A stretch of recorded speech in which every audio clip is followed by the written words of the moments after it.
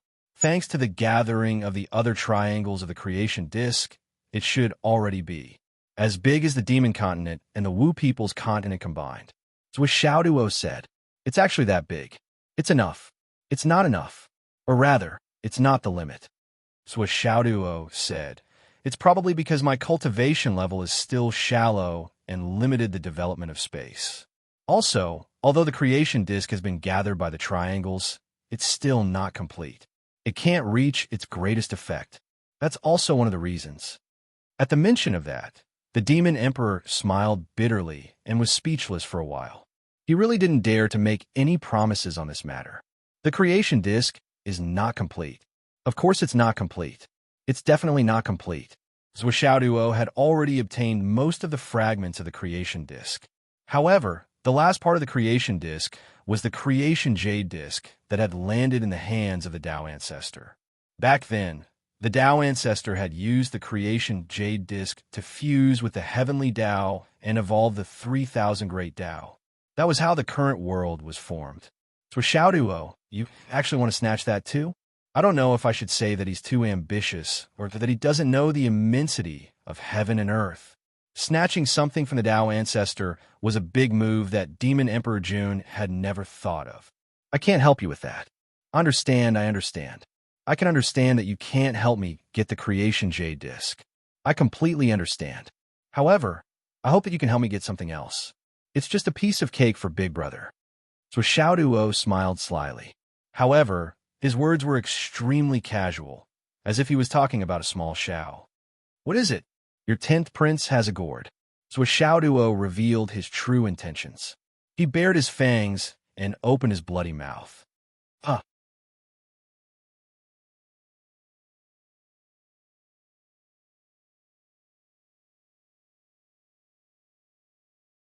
Chapter 1396. So Xiao Duo's memory of the 10th prince's gourd was still fresh in his mind, and he still had lingering fears about it. That gourd was also Bai and Zhou's brother, and there was a tiny person inside. The tiny person's eyes lit up, and he almost twisted his own head off. This is such a good item. Since I have the chance, how can I not take it and let it wander outside? Yes, I'm not doing this for my own selfish desires. I'm doing this for the old gourd vine's earnest request. Now that the Grand Supreme Elder's purple gold gourd and Sect Master Tongtian's purple green gourd had returned one after another, the yellow skin gourd that had fallen into the hands of the demons was no exception. Yoan's gourd, immortal slaying, flying blade. The demon emperor pondered for a moment and said, "You have to take it yourself. It doesn't make sense for me to force you to take this secret treasure that I've already given you. I can only guarantee that if you take it with your own strength, it's your ability, and I won't pursue the matter. However, if you can't take it, it means that you're not fated with the treasure, and it's not something that can be forcefully resisted by humans. That's good. Big Brother is generous. As a brother, I'm grateful." So Xiao Duo was full of confidence, as if the yellow gourd was already in his hands. The next day, 10th Prince, I heard that you're invincible in one-on-one combat. Do you dare to fight with me? Under the gaze of hundreds of demon gods, several demon crown princes, the demon emperor, the demon empress, and Changlu. Under the gaze of tens of thousands of demon soldiers. On the military field outside the demon emperor palace, Xiao Duo stood on a high platform, and his voice was as loud as a bell. Haha, I guess you don't dare. You're a coward who's been known for scheming against others since ancient times. The 10th Prince, Yuan, was instantly enraged upon hearing that. So Xiao Duo, who do you think I don't dare? Do you dare to say another word? I said you don't dare. I said you don't dare, you coward. Don't say one word. I'll say 100 or 1,000 times. You coward. I don't dare. The 10th Prince was so angry that he laughed. You think too highly of yourself. Ah, you dare? You really dare? If you want to fight, then let's fight. Hee hee. But as an elder, how can I have a nerve to fight with a junior like you? It's an unfair victory, Xiao Duo said proudly. You. The 10th Crown Prince was so angry that his stomach almost burst. You fucking challenged me in front of so many people, insulted me, and made it clear that you wanted to fight me. In the end, I accepted the challenge, but you actually avoided it. Are you kidding me? You even keep saying that you're an elder and a junior, and that it's an unfair victory. How do you have the face to say that? Can you be more humane? I don't know why my father is so blind. Even if this brat is lucky enough to become the Taishang Sage's representative in this calamity, he doesn't have to call this brat brother.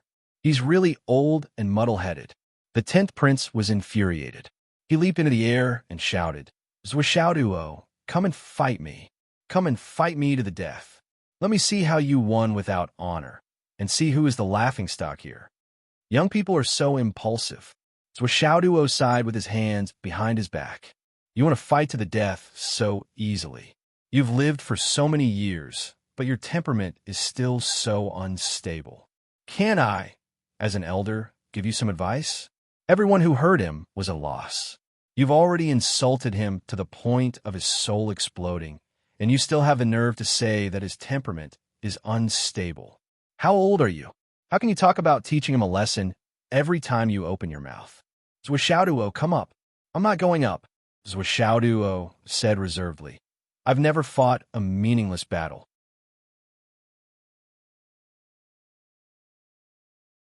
Why would I fight to the death over a dispute of personal feelings?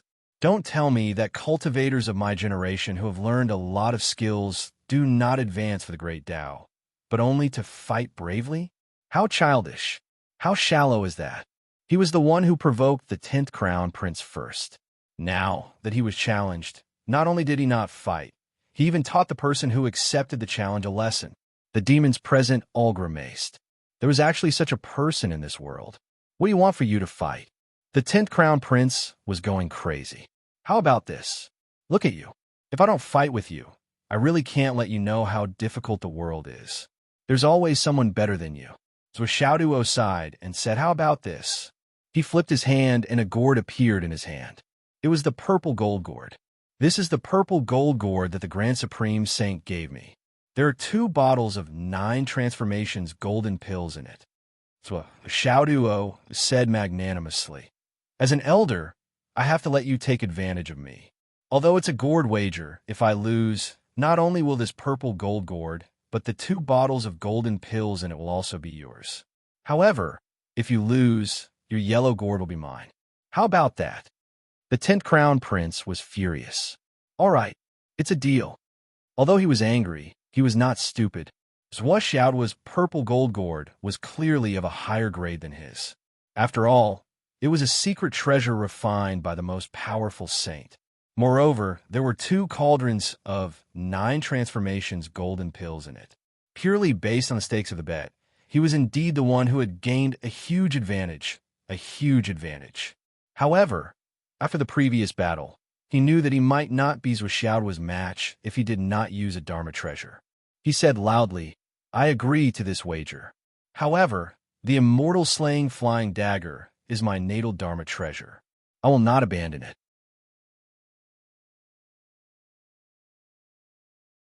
You plan to use the wager to fight? That doesn't make sense. Zhuxiaoduo frowned. How is that not reasonable? The 10th crown prince said righteously, my immortal slaying flying dagger is my natal Dharma treasure. I have refined it with my natal true yuan since I was young. It has never been established. Are you going to sever my immortal slaying flying dagger and me because of a wager? That's ridiculous. Zhuxiaoduo frowned, seemingly unable to make up his mind. The 10th crown prince snorted. There was joy in his eyes. After the battle 2 days ago, he had already sent people to investigate Zhuxiaoduo. This Zhuxiaoduo had the nickname of Iron Fist Young Master in the human clan of the Astral Souls. However, the weapon that he really used to kill the enemy was a hammer. Then there were swords and hidden weapons that, although this guy seemed to have a lot of scattered items, he rarely had any Dharma treasures. Even if he did have one, such as the purple gold gourd from the Grand Supreme Sage, it must have been obtained recently. How could it be comparable to his immortal slaying flying dagger? He could not help but shout, Zhuxiaoduo, you don't dare. Zhuxiaoduo could not help but be stunned. He pointed at his own nose and said, what did you say? I don't dare. Just say that you dare to fight or not. The 10th Crown Prince laughed. Okay. Since you use your immortal slaying flying dagger, then let's fight with Dharma treasures. So Ishaduo grabbed the purple gold gourd and said, you use your immortal slaying flying dagger gourd. I also want to use my gourd. The 10th Crown Prince sneered and said, okay. So Ishaduo leaped up and arrived above the 10th Crown Prince in the blink of an eye. He opened the mouth of his gourd and shouted, 10th Crown Prince, I won't bully you. I'll call you. Do you dare to answer? Call me? How many times have you called me? I haven't lost a single piece of flesh.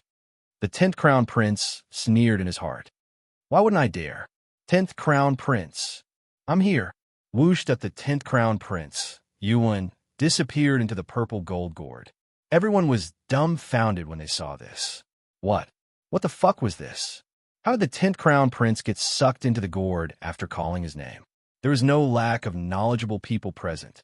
They had naturally seen many Dharma treasures that sucked and trapped people.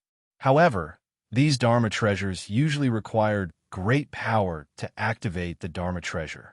Then, the Dharma treasure would generate a hurricane of air to wrap around the target and forcefully pull in the opposite direction. Only then would the Dharma treasure be completely absorbed. Why was Xiaoduo so straightforward? What about the absorption process? They didn't seem to see it.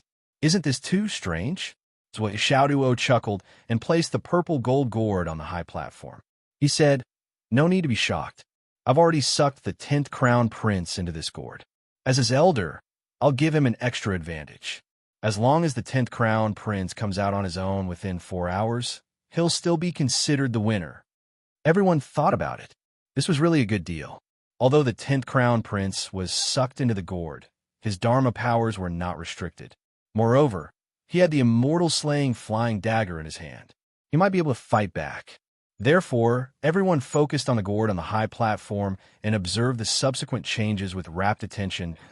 They wanted to see if the 10th Crown Prince could come out as far as the eye could see. The gourd was shaking slightly. It was as if the 10th Crown Prince was fighting inside and struggling with all his might. In a moment, the gourd emitted a purple gold light that was extremely beautiful. Everyone's eyes were glued to the screen without blinking.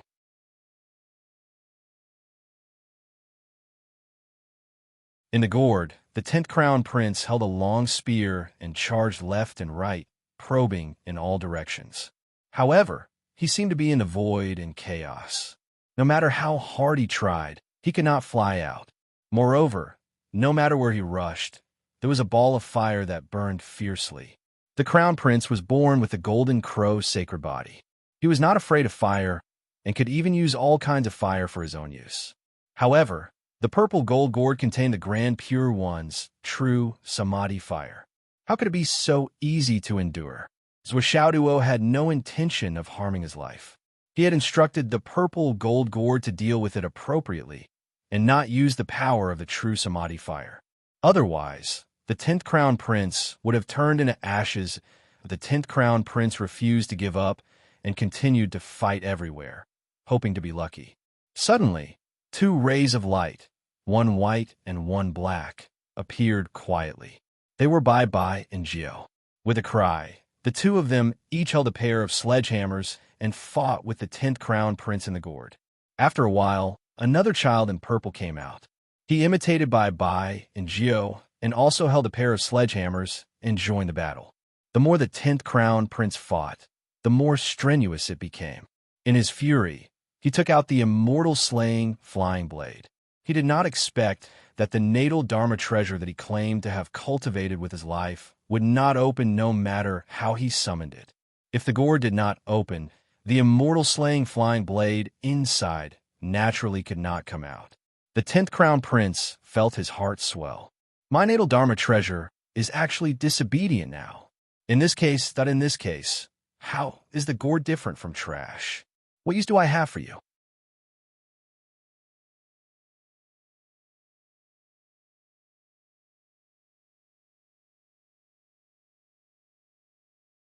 Chapter 1397. Well, it was not completely useless. It even had a new function, chatting. A child in yellow clothes came out and sat on the gourd to watch him fight.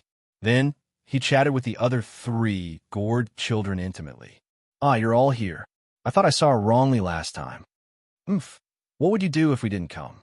I don't know what to do. Anyway, I'm just a gourd." "Yeah. Is this little 8 and little 9? There's a new one? TSK, TSK. They're not bad looking. I actually have a younger sister. It's by Bai and Gio. They're drinking wine. Not bad. Look at their potential. Both of them are stronger than us." Nonsense. We've all been refined and turned into magic treasures. Our potential is limitless. The 2 of them are raised as sons and daughters by someone with great providence. How can they be the same? I'm so envious. I want to be raised as a son too. Why don't I have such luck? Who wouldn't be envious? What about you? Where did you end up? Speaking of my fate, I'm still considered passable. I follow the Grand Pure Sage. At first, I could still participate in battles and come out to play occasionally. Later on, I was completely used as a storage unit. This old man has many magic treasures. Usually, he only uses me as a storage unit. In these hundreds of Yuan Wei, I've only appeared once and stayed in the human world for more than 10 years. I can't bear to look back on the past. I was only thrown out recently. I'm living happily with little 8 and little 9. You've reunited? So, you're being raised as a son by someone with great providence? Not really. They're blood-related. At most, I'm a godson.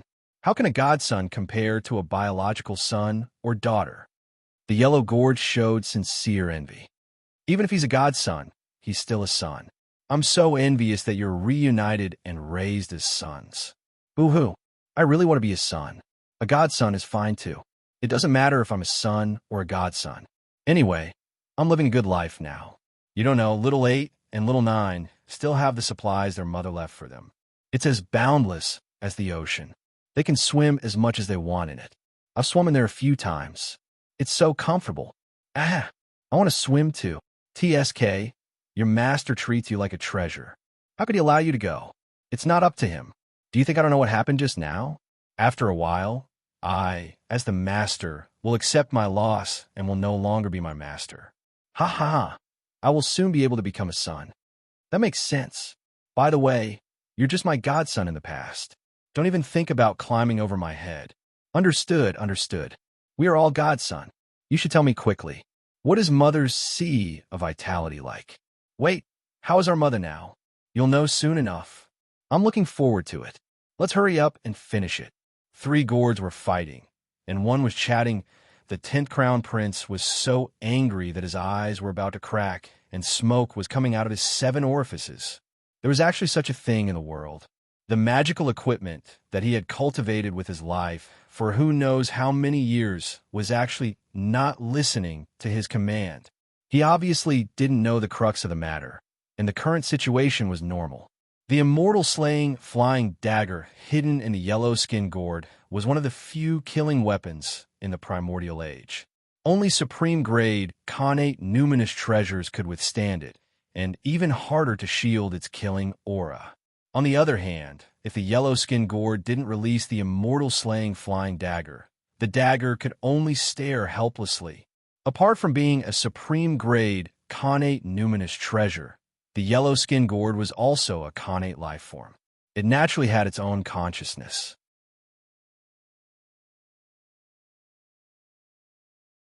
How could it not know that releasing the immortal slaying flying dagger would deal with his own brother? Whether his brother was afraid of the immortal slaying flying dagger was one matter, but whether he released it or not was another matter anyway. He also hoped that his side would quickly lose and he would be defeated so that he could reunite with his 3 brothers and sisters. Not listening to his command and having no moral integrity was the most important thing. Swoosh, swoosh, swoosh. A spear appeared out of thin air, emitting black smoke as it rushed over. As soon as it met, it drilled a hole in the 10th Prince's long spear. Following that, it pierced through the 10th Prince's thigh. Immediately, blood flowed out, but it was immediately engulfed in flames. Seeing this, the 10th Prince was scared out of his wits. God-slaying spear. It was actually the God-slaying spear? My God, why did the God-slaying spear appear here? I admit defeat. I admit defeat. You can't admit defeat. It hasn't been 4 hours yet. It's still early. Continue. Today we, the Calabash brothers, will join forces to fight the Demon Crown Prince. How can we not write a beautiful story? Then another Calabash popped out. Looking carefully, this Calabash who joined last was in a phantom state. It said excitedly, "Let's go together. How can I be left out?" But the phantom opened its small mouth, and 2 Cheelants suddenly appeared. They brazenly entered the battle and surrounded the 10th prince. Then, the number of people in the chat group became 5. 5 Calabashes gathered to chat. It was the spirit clone of the Grandmaster of Heaven's Calabash. He sensed it and rushed over to join in the fun. For a moment, the Calabash and the Calabash had a meeting, and it was very lively. The 10th Crown Prince was increasingly at a disadvantage. He was unable to parry or retaliate. But the 10th Prince's Calabash still clapped his hands and shouted from time to time, "Come on, come on."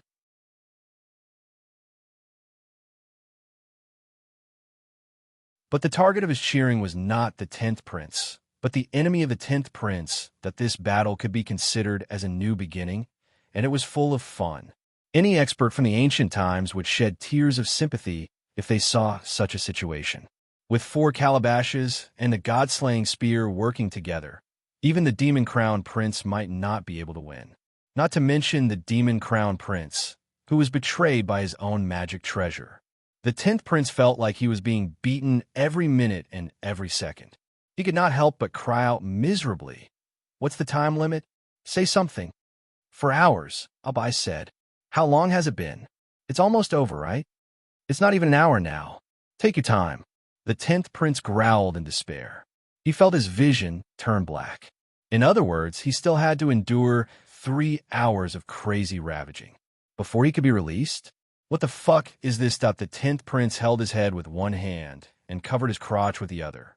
He shouted in grief and indignation, "Can you stop using the god-slaying spear? I won't resist anymore." Then he squatted on the ground. "Enrich, go back. We don't need you here." Abai gave the order. Enrich flew away unwillingly. The situation was better than him.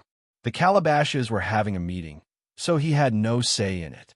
Next, punches, kicks, and hammers landed on the 10th Prince's body continuously.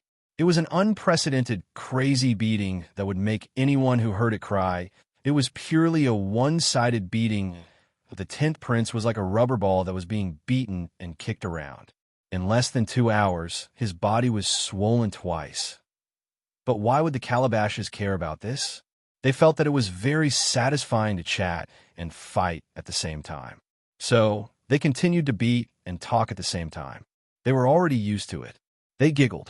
"How fun. Outside. That Demon Empress," she frowned. "Can you come out by herself?" Demon Crown Prince pursed his lips. "You're thinking too much. There are at least 3 Calabashes inside. Do you think he can come out after beating him up? This is a supreme grade treasure that the Grand Pure One has nurtured for his entire life. Not to mention him, even we would have to put in a lot of effort to get out if we accidentally fall into it. Then isn't he going to lose for sure?" When he flew into a rage, he had already lost. You have to thank Brother Little Duo for not wanting to take his life. If he had the slightest bit of evil intentions, dying 100 times over wouldn't be a big deal. Demon Crown Prince sighed.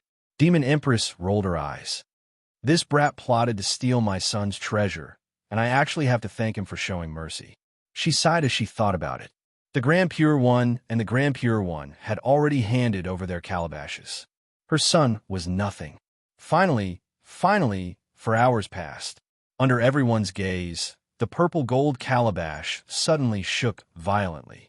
With a soft thud, the 10th Prince seemed to have appeared out of thin air and landed on the ground. However, everyone's eyes trembled violently. The 10th Prince who came out was like a rubber ball. His entire body seemed to be swollen several times. He rolled freely on the ground and didn't stop for a long time. Demon Empress widened her eyes as she looked at the rolling ball. That's my son? My son has been beaten to this state? So, round. Who beat him up? Isn't this too ruthless? Without waiting for the Demon Empress to pursue the matter, and before she could step forward to protect Xiaoduo, who was standing outside the gourd and waiting for the result, flung out a beam of light almost immediately. The Grand Sun True Fire immediately poured down on the 10th prince's body. To the Golden Crow, this thing was the best healing panacea, an eternal natal divine medicine. After a while,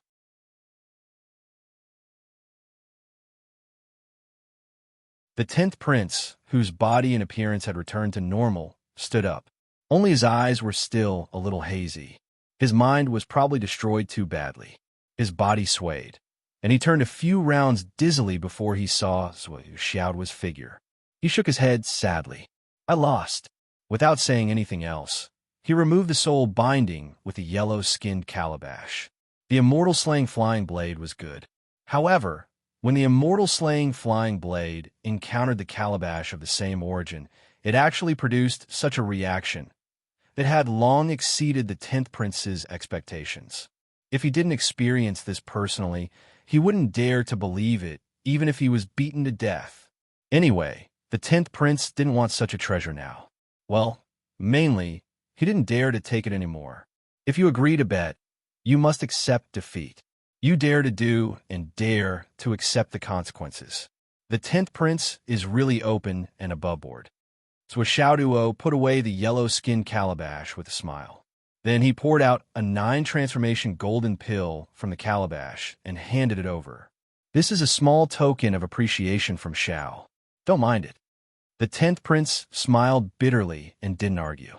He put away the golden pill and said, Xiaoduo, your goal has been the immortal slaying flying blade from the beginning, right?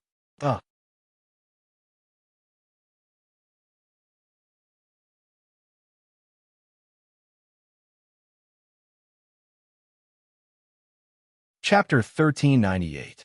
So Xiaoduo smiled and said, that is indeed the case. This is a karma that cannot be avoided. Therefore, this battle must be fought. The 10th crown prince snorted and said, I guessed at the moment you brought up the challenge. Haha, I'm not as skilled as you. It is not an injustice to lose to a person of great fortune like you. Then, he threw the elixir in his mouth and sat down cross-legged to heal his wounds. The Grand Sun True Fire could heal the internal and external injuries of the pure-blooded Golden Crow, but the greatest damage to the 10th Crown Prince came from his heart and mind. Although the 9 transformations Golden Elixir could not heal these injuries, it could greatly increase the 10th Crown Prince's cultivation and repair his mind. It could be said to be the best elixir at the moment. So Xiaoduo laughed and said gracefully, you are indeed the Crown Prince of the Demon Emperor. You know when to pick up and when to let go. Everyone nodded inwardly when they heard this. The 10th Crown Prince's gracefulness was indeed admirable. The only mistake was that he accepted the challenge when he could have avoided it. Firstly, he knew that Xiaoduo wanted to steal his treasures, but his imperial father and imperial mother were clearly here, yet they didn't stop him. Their tacit approval was obvious, so he couldn't avoid it. Secondly, he also had a greedy heart and hoped for a fluke. After all, if he won, he would have a great advantage. Under the influence of his greed, he knew that his chances of winning weren't high, but he still wanted to fight with all his might. It was due to the combination of several factors that the outcome of this battle was already decided. Or else, with the yellow-skinned calabash in front of him, Xiaoduo was already determined to scheme. Furthermore, with the karma of Xiao, it was almost inevitable that the 10th Crown Prince would be killed by Xiaoduo when he had the chance. Why did the phrase, a small token of appreciation from Xiao, not have a double meaning? Of course, after investigating Xiaoduo, the 10th Crown Prince already had misgivings. This was also the key to his compromise. After all, the rumored Iron Fist young master had a vicious temperament and treacherous methods. Everyone knew this in their hearts. This man would definitely not show mercy, especially in order to achieve his goal. He would do anything by fair means or foul. In addition, this guy was shameless and shameless. He was extremely dangerous. It would be better to end things as soon as possible. At this moment, a woman's voice came from the sky. She said indifferently, the 10th Crown Prince of the Demon Clan, Crown Prince Yuan. I've heard so much about you. First, there was Hong Jun, then there was heaven. Tao Monarch Luya is even before you. How domineering. Everyone looked up in the direction of the voice. A white cloud in the sky suddenly transformed into the appearance of a woman. The person who came was dressed in snow-white clothes. She was cold and unapproachable. She was extremely beautiful. When Zhuo Xiaoyan saw her, she instinctively called out, "Sister Yin Xiao?" All the demon gods raised their heads in unison, their faces solemn. "Fairy Yin Xiao." The 10th crown prince let out a long sigh and said, "Fairy, how have you been?" Yin Xiao first smiled at Zhuo Xiaoduo and Zhuo Xiaoyan before saying to the 10th crown prince, "Tao Monarch Luya, that's what I wanted to say to you. It's good that you've been well since we last met." Her gaze was cold, and her face was frosty. Her aura was cold, and her aura was like a sword that was carved into her bones. She bit her lips and said word by word, "For so many years, I've been praying to the heavens at the bottom of Qilin Cliff day and night.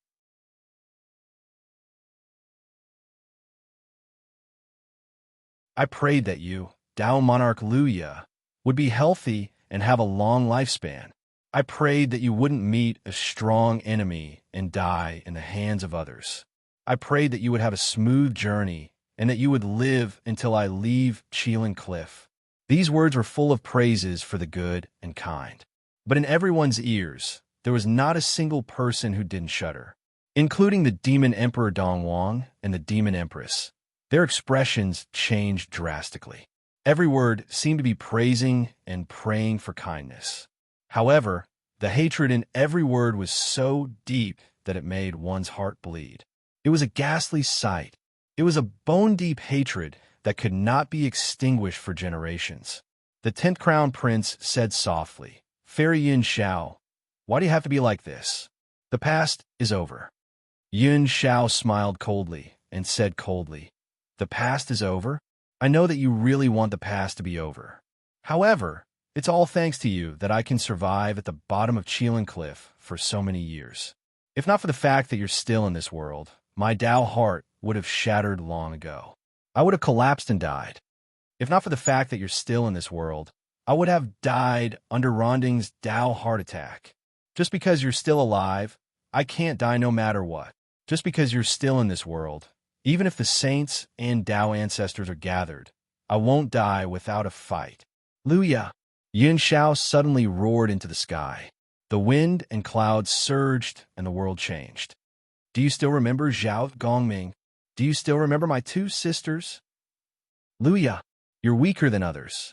When you schemed to harm others, did you ever think that you're the son of the Demon Emperor, Dongwang's nephew? Are you worthy of your identity? Are you worthy of the title of Demon Crown Prince? The past is over, with all the karma in front of you. How can the past be over?" Yin Zhao's aura was like a rainbow. Her eyes slowly turned blood red. Her previous, otherworldly, immortal beauty was no longer there. She was filled with a murderous aura.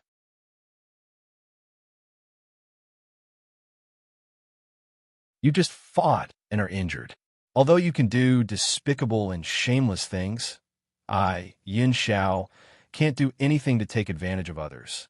I'll give you 4 hours to recover. After 4 hours, we'll fight to the death in front of your Demon Emperor Palace, in front of your father and mother. We'll end everything." After saying that, Yin Xiao stood in midair with her hands behind her back. Her cold eyes looked at the 10th crown prince without blinking. The Demon Emperor rose on a cloud and said calmly, "Fairy Yin Xiao, I'm Dijun. From the perspective of the perfected Shanqing, Fairy Yin Xiao should call me Uncle Master. However, that's fine. Does Fairy Yin Xiao think so?" Fairy Yin Xiao cupped her hands and bowed respectfully. Disciple of Jie School, Yin Xiao greets Uncle Master Demon Emperor. His words and actions actually followed the proper etiquette and were very strict. Dijun sighed softly and said, "I'm ashamed to be addressed as Uncle Master by you. If Uncle Master has something to say, why don't you speak frankly? What you did back then was indeed a mistake. Furthermore, it was a grave mistake." The Demon Emperor said slowly, "Your master mentioned this matter to me in the Purple Cloud Palace some time ago. I once promised senior brother Tong Tian that I would definitely bring Yuan to the Green Touring Palace to beg for forgiveness. About this, disciple niece Yun Xiao should know. Yun Xiao said slowly. When Master returned, he told me that Uncle Master and Auntie Demon Emperor wanted to bring Yuan over to beg for forgiveness. However, the karma of the grudge back then was caused by my family being killed for no reason. Therefore, Master did not intend to make a decision for me. Instead, he specially asked me how he planned to deal with this matter. What did you say? The Demon Emperor sighed in his heart. I told Master that the blood feud is irreconcilable. I don't want others to settle the karma on my behalf. I'm unwilling, even if Master wants to settle it personally. I, Yin Xiao, have a deep feud with this Tao, Lord Luya. We can't live under the same sky. Either he will be consigned to eternal damnation, or I, Yin Xiao, will die. We can't live under the same sky. Fairy Yin Xiao stood in the clouds with her white robes fluttering. Her expression was stern, and her words were like swords. I understand that this person is the beloved son of Uncle Master Demon Emperor and Auntie's flesh and blood. However, this hatred cannot be reduced. Even if I have to die, I have to settle the score with this person. Uncle Master, please know about this matter. If Uncle Master and Auntie can't understand or punish me, I will bear the responsibility. After Yin Xiao finished speaking, she bowed to the Demon Emperor and stood up after a while. Yin Xiao's words were extremely firm. Although she was gentle and courteous, there was no room for negotiation. The Demon Emperor and Demon Empress both let out a deep sigh. The Demon Empress, Shi's gaze was conflicted. There weren't many of these ancient powerhouses who were truly unreasonable. No one would really not care about the word karma. Back then, during the God Confirmant War, the 10th Prince was the only one among the princes of the demon race who was traveling outside. He changed his name to Luya and plunged in. Moreover, the matter had truly deteriorated to the point of no return. It began when Luya joined and shot Zhao Gongming to death with the Nailhead 7-arrow book. Chan School had no way out. All of a sudden, the entire GS school went crazy. The matter worsened and expanded to the point where the 12 golden immortals of Chan School could not suppress it and were no match for it. In the end, the saint personally took action. Zhao Gongming was the elder brother of the 3 Yun Xiao sisters. The 3 Xiao immortals came out of the mountain to take revenge and anger, but 2 of them died on the spot.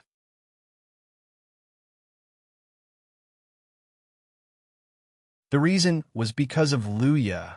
Now, Yin Xiao had just escaped from the Qilin Cliff after being suppressed for tens of millions of years.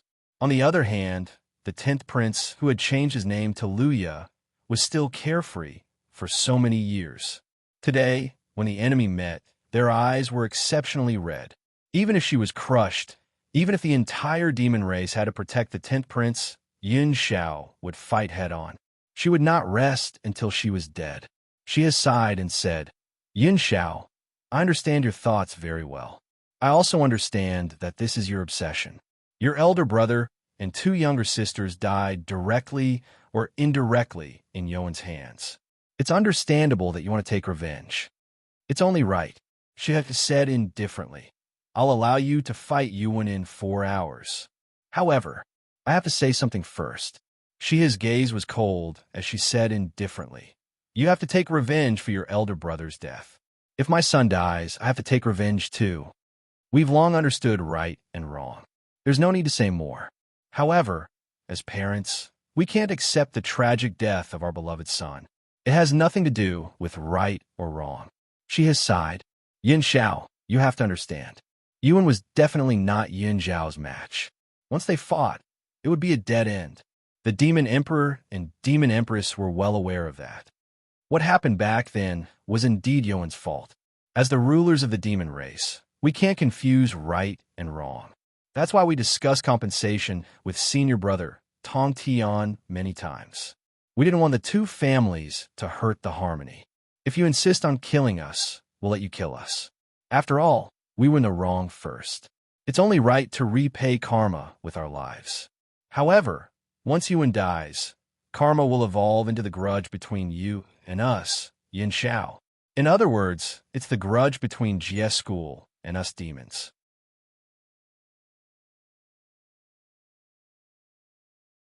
We can't let go of your elder brother's revenge, but we definitely can't let go of my son's revenge. She has sighed. Yin Xiao, I'm not trying to scare you. You know that. I'm just stating the truth. We don't want to go to that step. We really don't want to. I also understand your plan. You want to kill yourself immediately after killing Yuan to end the karma. However, GS School has just returned, and you, Yin Xiao, as the first disciple of the outer sect, died in our demon race. It's obvious at a glance that what happens in the future is uncontrollable. She has said earnestly, I also want to plead for my son, but Yin Xiao, you have to consider it.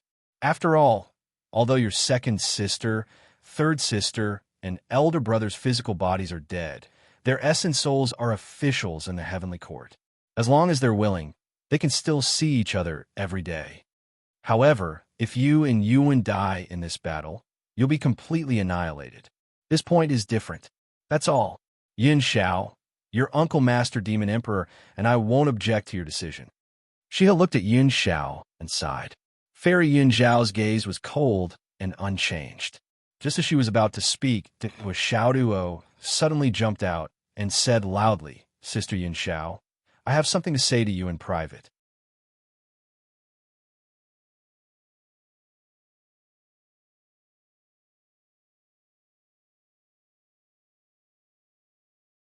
Chapter 1399.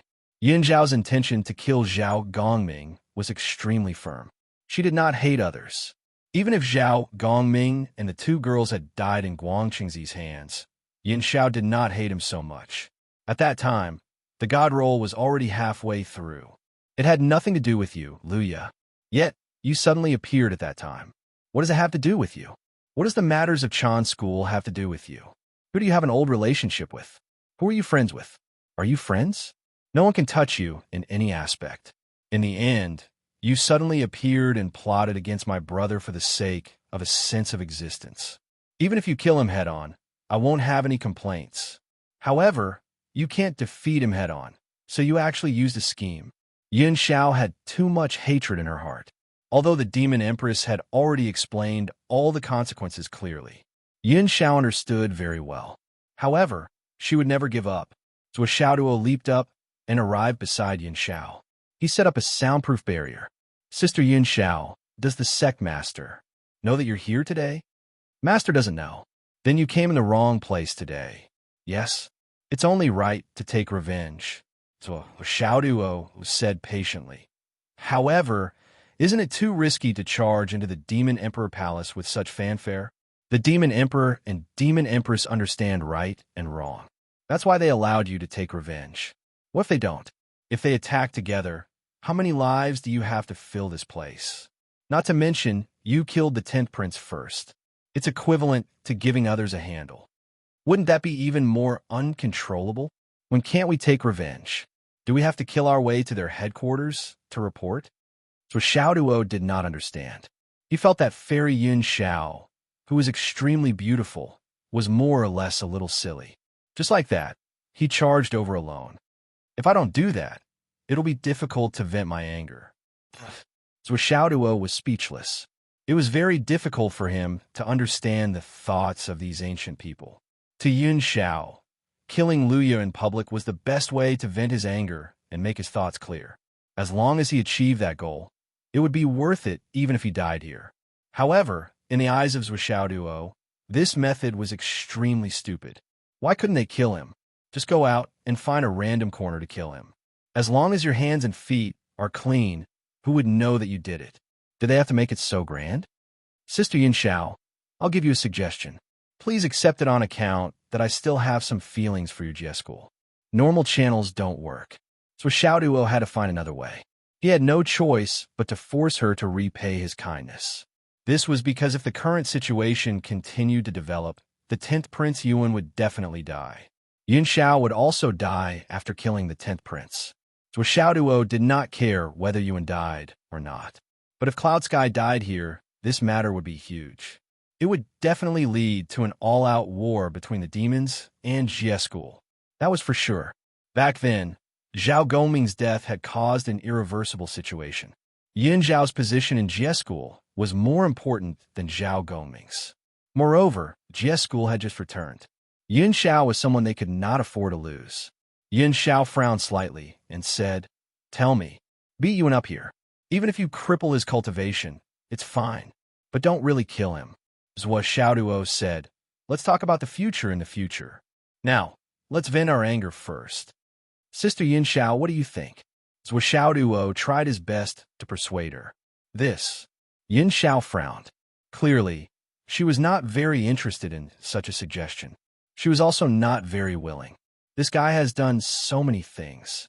If you kill him so easily.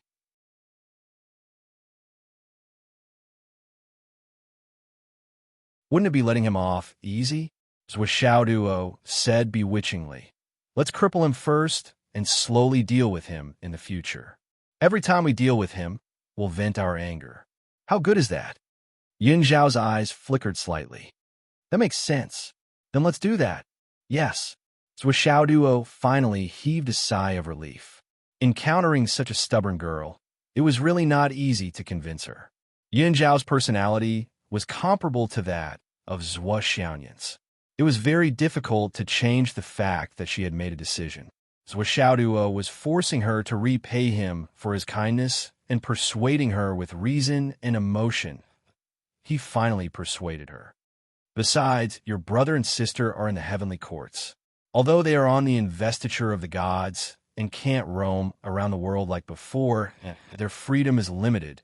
They are not completely dead. You can still see them at any time. Zhua Xiaoduo persuaded. Besides, they were just itinerant cultivators in the past. What merit did they have? But now, who in the world doesn't know them? Who doesn't worship them? Yin Zhao's eyes were filled with thoughts. Although Zhua Xiao's words were somewhat out of context for Yin Xiao, it was not without reason. Yin Xiao was a reasonable person after all. She thought for a moment. She sighed and said, "After today, I'll make a trip to the heavenly courts. That heavenly courts doesn't seem to have shown up until now. We'll find them eventually." Yin Xiao said quietly. He finally coaxed her. How tiring. It's more tiring than coaxing Yin Cat. Zhua Xiaoduo wiped his sweat. For hours later, in the sky above the Demon Emperor Palace, a crushing battle had unfolded. Yin Xiao held down the 10th Prince, Yuan, and beat him until his flesh and blood splattered everywhere. In the end, she punched through the 10th Prince's dantian, broke his sea of qi, and shattered his demon core. She even smashed her palm on his head and destroyed his sea of consciousness.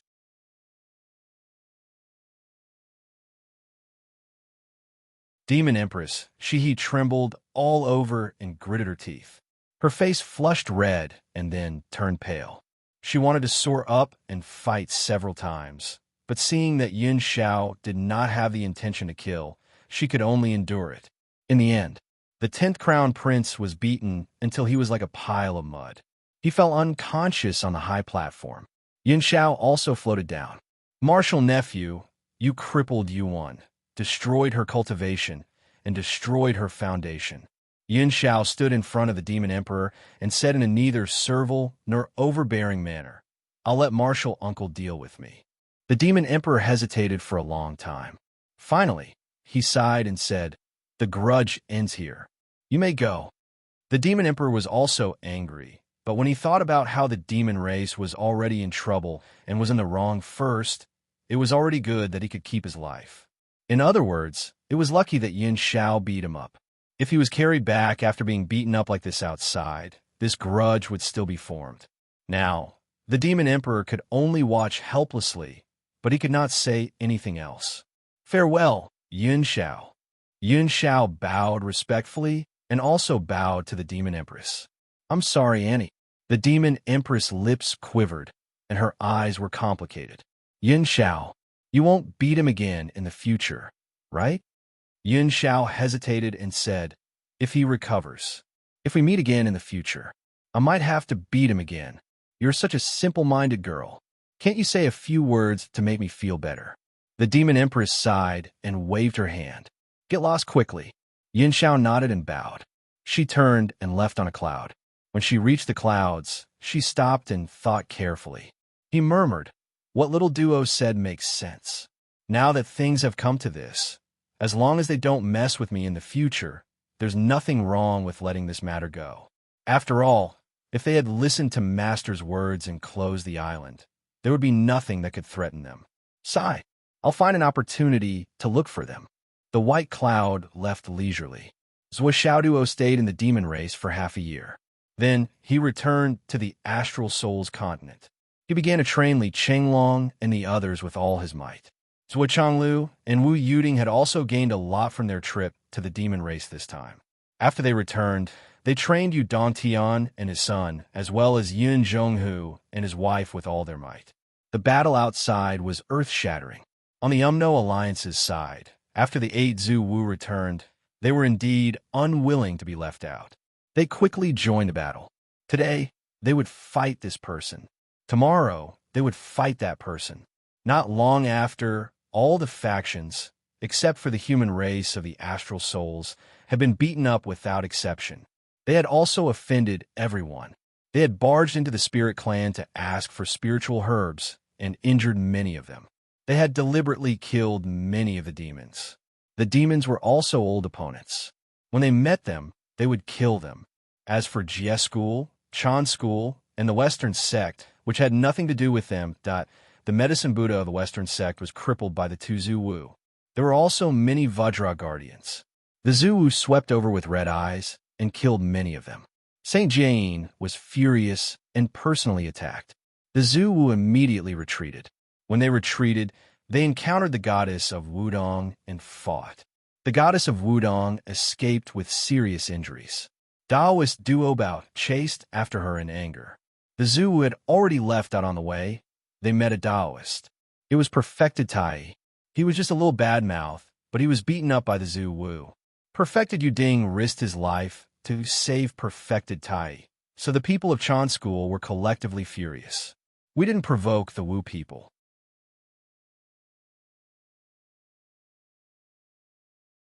What's wrong? Therefore, they began to fight with the Wu people. The flood which felt bitter in her mouth all the time.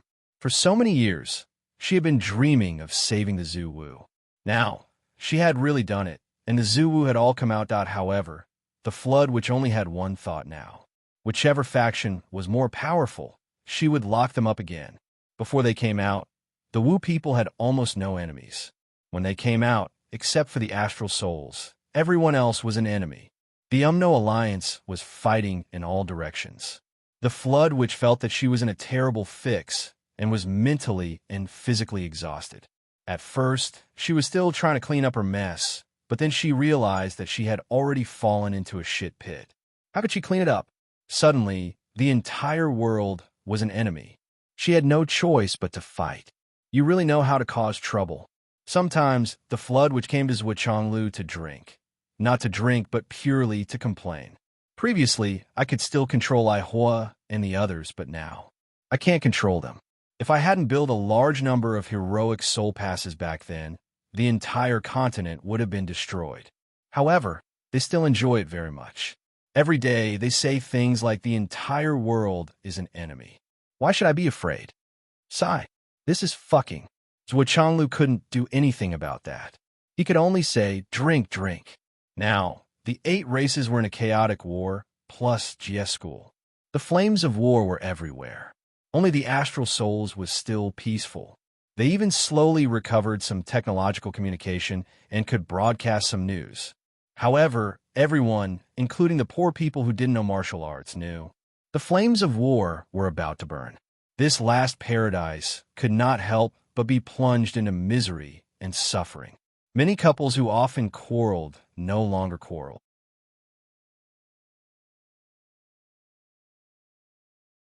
Every day, they would watch over each other, talk, play games, and quietly stay at home, enjoying the last moments of peace in the blink of an eye.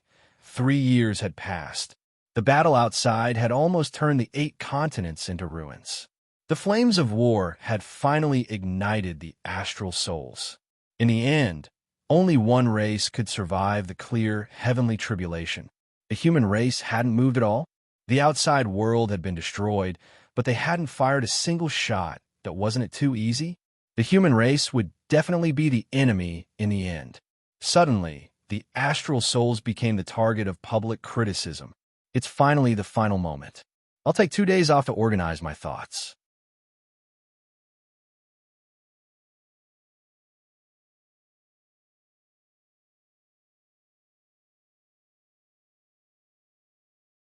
Chapter 1400. Dad, I can't figure out why we have to clear the heavenly tribulation. What's the point of clearing the heavenly tribulation? So Xiaoduo was puzzled. The clear sky calamity will easily wipe out a clan. Why can't it maintain the status quo like it is now, where all the clans can coexist and go on expeditions occasionally? Instead, it can stimulate one's fighting spirit and will not dare to slack off. It will also give one the motivation to become stronger. Why must the other clans be wiped out and only one dominant clan is left? Even the so-called eternal protagonist is nothing more than a title. Absolute power leads to absolute corruption. When a certain race becomes dominant, it will only cause the population of that race to expand without limit. There will be no pressure to survive at all. Perhaps in 10,000 years or hundreds of thousands of years, it will be difficult to escape the end of a lack of spiritual energy and resources. If something goes wrong, all living beings will step onto the path of extinction. I really can't understand. Zhou Xiaoduo's words were full of distress. Zhou Changlu sighed and said, "How can I not understand this? The human race and the astral souls once went through a period of population expansion. If it weren't for the meteorite shower that killed more than 70% of the human race and the return of the Tao League and the Umno Alliance, the human race and the astral souls might have gone extinct due to the extreme consumption of resources. However, the current situation is not something that you and I can change. I even suspect that the current situation is not the automatic operation of the heavenly axiom of the ancestral land, but the arrangement of the existence beyond the heavenly axiom. In a world like this, we are strong and have our own means. It is not difficult for us to live forever. However, for the weak, whether they're the human race, the demon race, or other races, it is a disaster. The so-called weakness is the original sin, and it is shown in such a bloody way. Look around. There are so many experts of different races in this world. There are tens of millions of them." So Zhonglu sighed and said, "No matter which one of these powerhouses makes a move, they have the strength to flatten a human city with a population of 1,000,000. As for the experts of the human clan, such as your Not Enough Brigade, any one of them can easily wipe out a medium-sized city of the Demon Clan or the Demon Clan. They can even retreat unscathed. It's as easy as a trip. That's undeniable, right?" So Xiaoduo nodded. "Let me ask you, when you were slaughtering the demons, did you have the slightest bit of compassion in your hearts?" Zhou Changlu asked. "When you were slaughtering monsters and Azuras, were there any times when you didn't have the heart to kill them?" Zhou Xiaoduo shook his head. "No, that's it. That's the crux of the problem," Zhou Changlu said lightly. "Because the education we received since childhood has determined our basic worldview, values, and morals. Therefore, we don't feel that there's anything wrong with this kind of killing. After such a massacre, I even feel that I've contributed to the future of the human race. It's a great sense of accomplishment. People have the same mind, and their hearts share the same principle. Isn't it the same for the experts of the various clans? In the long run, the experts of each generation will only become more and more vicious and cruel to the outsiders. The rhythm and style of this world will only become more and more cruel." So Changlu sighed. "But what are the sins of living creatures? Is being weak really the original sin? Born without the aptitude for cultivation, can we only be reduced to food, hunted, and slaughtered in this world?" On this point, whether it's the Demon Clan, or the Azura clan, the root of the problem is the same.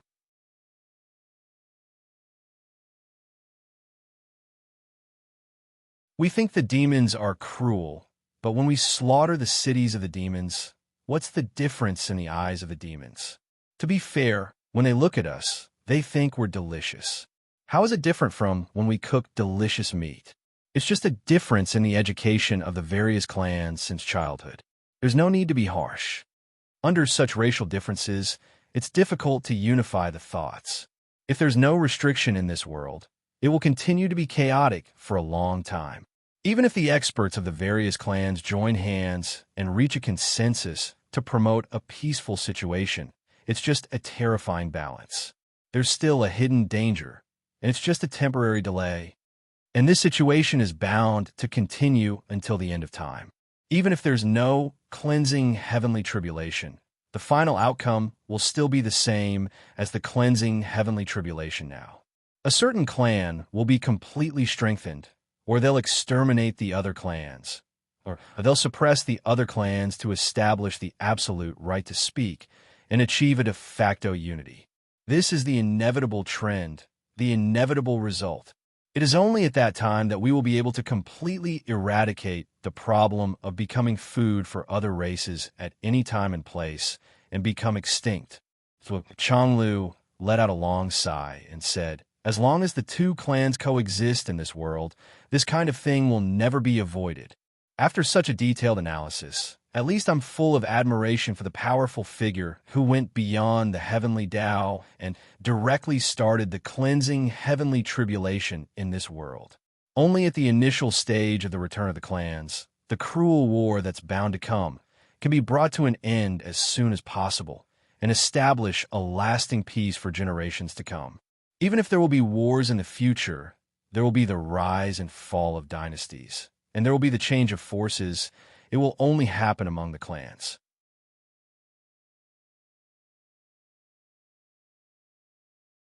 And no matter how cruel the war between the clans is, there won't be any bloodshed like before.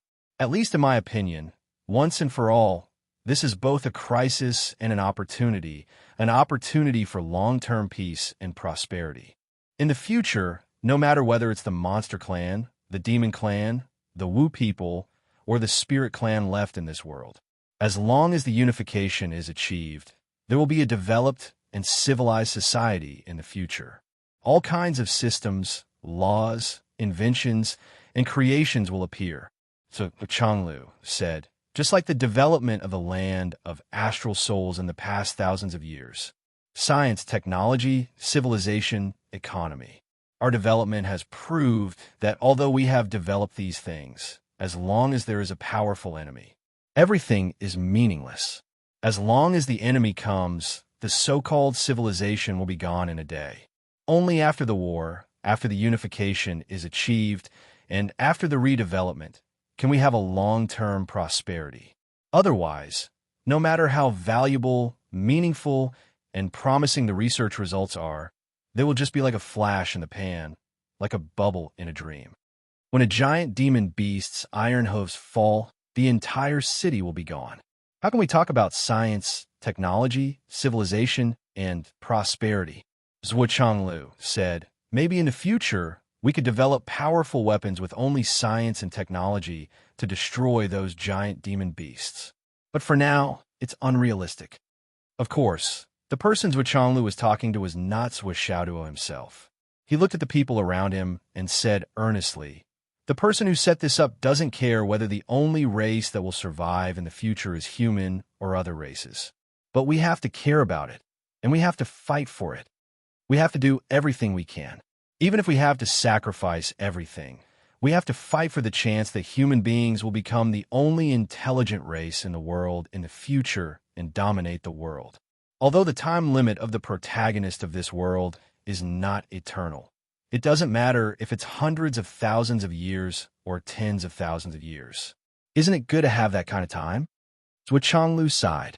That was true, but in the face of so many opponents, so many legends, to fight for the chance that human beings would be the only winner, it was more than difficult. They had no confidence at all. If that's the case, there's still one more problem. That is, what about those ultimate experts? Li Chenglong, who had been listening carefully, raised the question first. Those people should be very difficult to kill, or maybe they won't die in battle at all. Everyone nodded. They all knew who Li Qinglong was referring to. Banish them. Zhuo Changlu said. What Qinglong is worried about is a problem that we will only face when we reach the end. During this period, the Demon Emperor, Demon Empress, and I have been discussing this problem all the time. That is, where should those eliminated clans go? Since there are ultimate experts in this world in charge, how can they be completely destroyed? Decline is already the limit. However, the decline of a clan means that the clan's luck is not restored. It's a foregone conclusion that they will become weaker day by day. So, in order to ensure that the clan still has room to reproduce, where should they go? Zhuo Changlu said carefully. The conclusion that we have come to, or the relatively feasible method, is to use the Grotto Heaven treasure to carry a small number of the clan's young and leave the ancestral land to wander the starry sky. The clan's mighty experts will open up a chance of survival for them. Then, they will find a place to settle down. Life and death will depend on luck. However, this ancestral land will not allow them to return.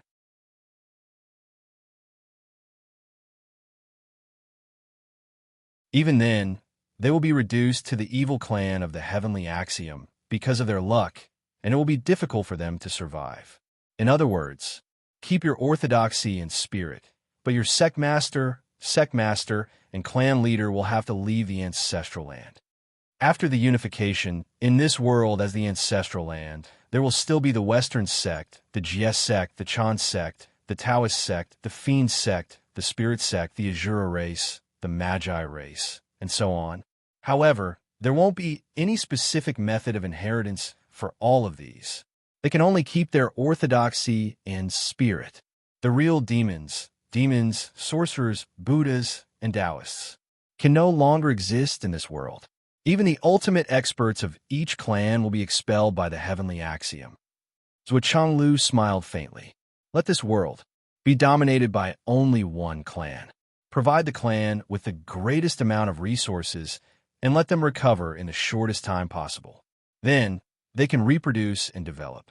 The cycle of yin and yang. This is the true meaning of this clear, heavenly tribulation. Everyone murmured slowly. Clear, heavenly tribulation. Clear, heavenly tribulation. So this is the clear, heavenly Dharma. Therefore, all the ancient experts have come out to fight for a chance of victory. They want to settle all their grudges at this stage because this is the last chance.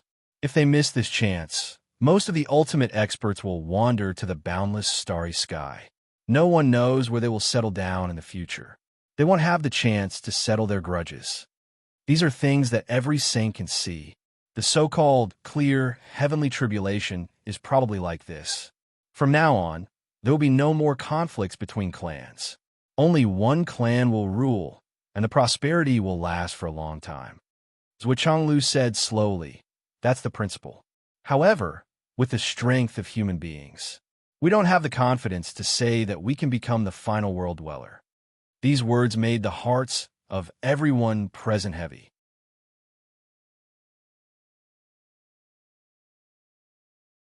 From now on, there will be no more appreciation for each other, friends from other clans, because everyone will have to fight to the death in the end. Even Xiao Duo's godfather. If in the end, only the Wu people and humans are left to fight, he won't give in. Actually, this clear heavenly tribulation has another purpose, is what Changlu said. What's the purpose? Liberation, is what Changlu said deeply. Liberation of the saints. The saints are inseparable from the heavenly Tao. However, this clear heavenly tribulation has given the saints a chance to break the shackles. Therefore, the saints are the most excited, because this time they can break free from the shackles. There's no need to expel them. The saints will leave on their own, because they are finally free. Zhuo Changlu said with a sarcastic tone. Everyone was silent. Sure enough, there were gains and losses, and there were joys and sorrows. To the saints, the crisis of extinction was freedom. The flames of war are now approaching this side. Zhuo Zhanglu said solemnly, you have all cultivated in the Tower of Annihilation for 1,000 years. Your foundation has improved, and you have reached the peak of the human race. So, the future of the human race depends on you. Li Chenglong, Long Yuxing, and the others' eyes all lit up. Li Chenglong and the others were not the only ones who were cultivating in the space extermination tower. All the geniuses of the human tribe were cultivating in the space extermination tower to further their studies. At this stage of cultivation, they had basically improved everything that could be improved. There was no room for improvement. As for those that could not be improved, that was naturally the only way. Perhaps in the cruelest battles of life and death, there was still some enlightenment. However, when it came to pure cultivation, it was basically useless. After all, there was still the limitation of one's innate talent. No matter how much one wanted everyone to be like a dragon, it was impossible to make everyone like a dragon in this world. This was the limitation. The majority of cultivators who had reached the Tao integration stage were unable to take another step forward no matter what they did. Even more people who had reached the ascension stage or the return to profound realm were unable to take another step forward. And for such a cultivator with limited talent, even if you forcefully provided them with elixirs and high-level cultivators to help them break through their limits, it would be futile and a waste of resources. After all, even if one broke through the current bottleneck with the help of external forces and went to the next stage, one would still be stuck at a standstill. The innate shackles were always there. If one couldn't pass it once, he wouldn't be able to pass it again. In such a dangerous situation, there was no chance to look for personal opportunities. If one couldn't pass it, there would naturally be others to take over. Whoever could do it would take over. Student from the Hidden Dragon High Martial School. High Martial School. High Martial School. High Martial School. High Martial School. High Martial School. High Martial School. High Martial School. High Martial School. High Martial School. High Martial School. High Martial School. High Martial School. High Martial School. High Martial School. High Martial School. High Martial School. High Martial School. Phoenix City. Qin Fangyang was holding a beautiful little girl in his arms as he strolled around the campus with a warm smile on his face. When the students and teachers saw him, they stopped in their tracks and bowed. "Hello, Principal Qin." "Hello, hello." The little girl was still struggling, so he put her down on the ground. Then, she took off on her two short legs and ran quickly on the ground.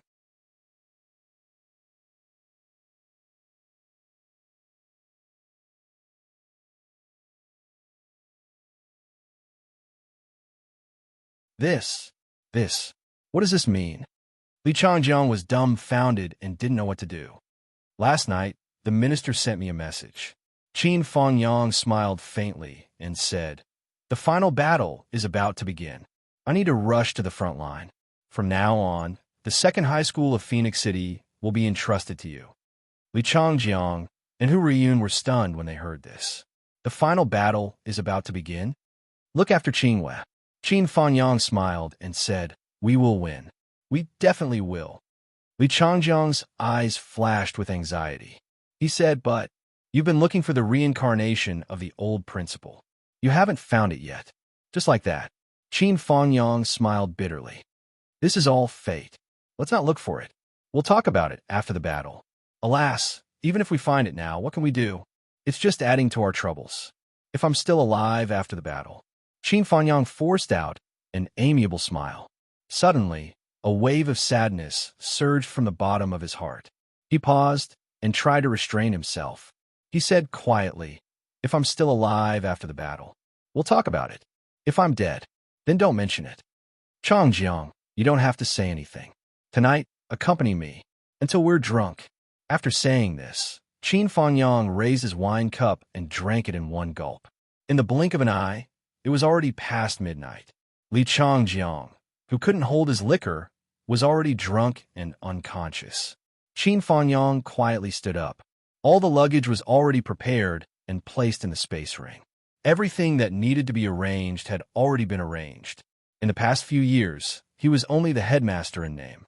Everything was still managed by Li Changjiang, who was in charge of the school's operations. Qin Fangyang was like a guardian deity in the school. If he left now, it wouldn't affect the school's operations at all, and there wouldn't be any chaos either. Just as he opened the door, a voice suddenly sounded.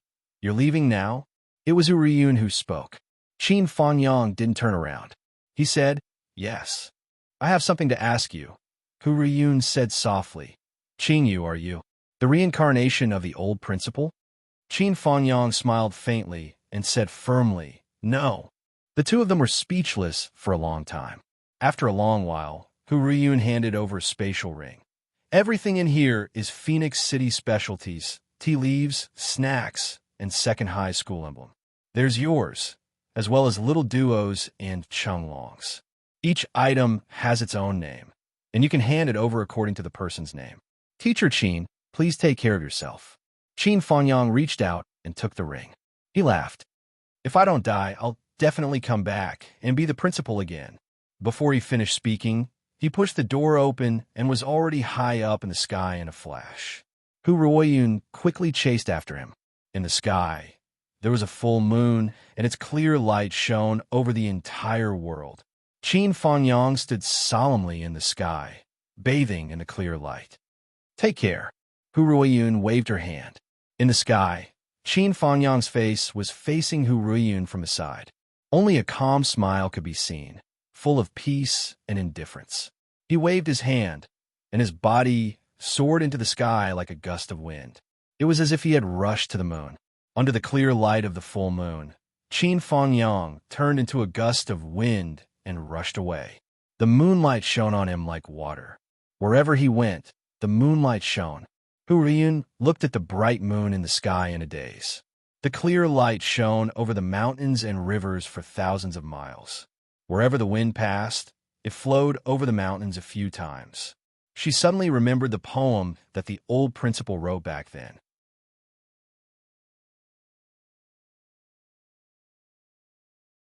"A man's ambition in life is to fight in a mighty city, shouldering the responsibility of the country, more than love.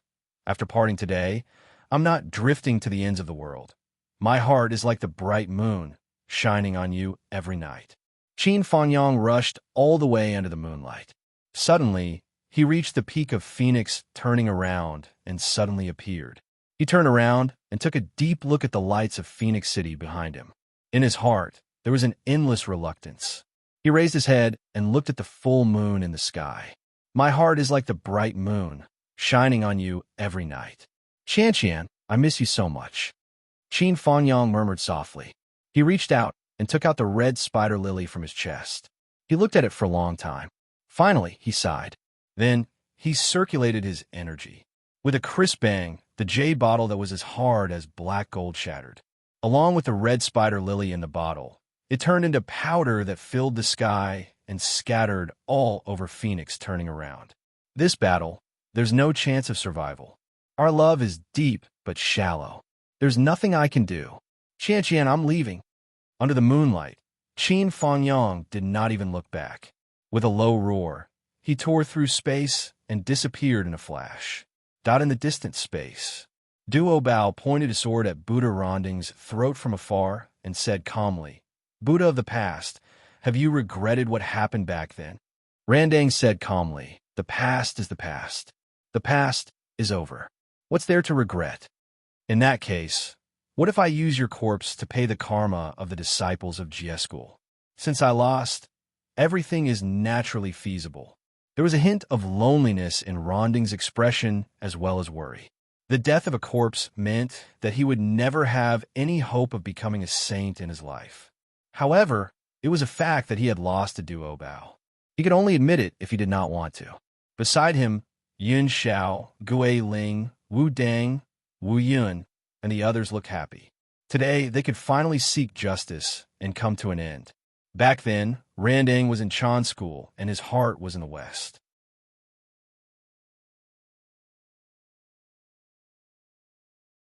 Among the disciples of Chan School who had entered the West, Randang was the most loyal. Because of that, he became the Buddha of the past among the three Buddhas. Countless disciples of Jie School died tragically in Ronding's hands. Now, he had finally settled the karma. Yin Xiao was happy when she saw Randang leave. However, she was still indignant. Why didn't you just kill him? With his cultivation level, it's not worth it to only kill one of his good corpses. Not to mention that he won't vent his anger smoothly enough. He will most likely still cause trouble in this calamity. Duo Bao handed the 24 sea calming divine pearls and the treasureful money to Yun Xiao and said, "Keep these." Then, he explained, "To us, killing one of his good corpses is already the limit. He is ultimately the past Buddha of the Western sect. If he goes overboard, it will only cause the backlash of the Western sect. However, if we don't kill him, there are still too many people who will not let him off. There's really a lot of karma that Randing has over the years. It's better for others to do it. As soon as the Great Tribulation begins, I'll kill one of the 3 Buddhas of the Western sect. I'm really worried that I'll bring unexpected variables to Master. This time, the heavenly tribulation will sweep through the various races of the heavenly circuit. I'm more willing to have fewer variables. I don't want to trigger extreme events in the early stages of the heavenly tribulation." Duo Bao sighed. He was also one of the 3 Buddhas of the Western sect. As a former Buddha, he was almost the existence closest to a saint. Only an existence of such a level could clearly understand how difficult it was to cleanse the sins of Jie school after everything was straightened out. It was precisely because he understood that he was really unwilling to cause any more karma for the Grandmaster of Heaven and Jie school.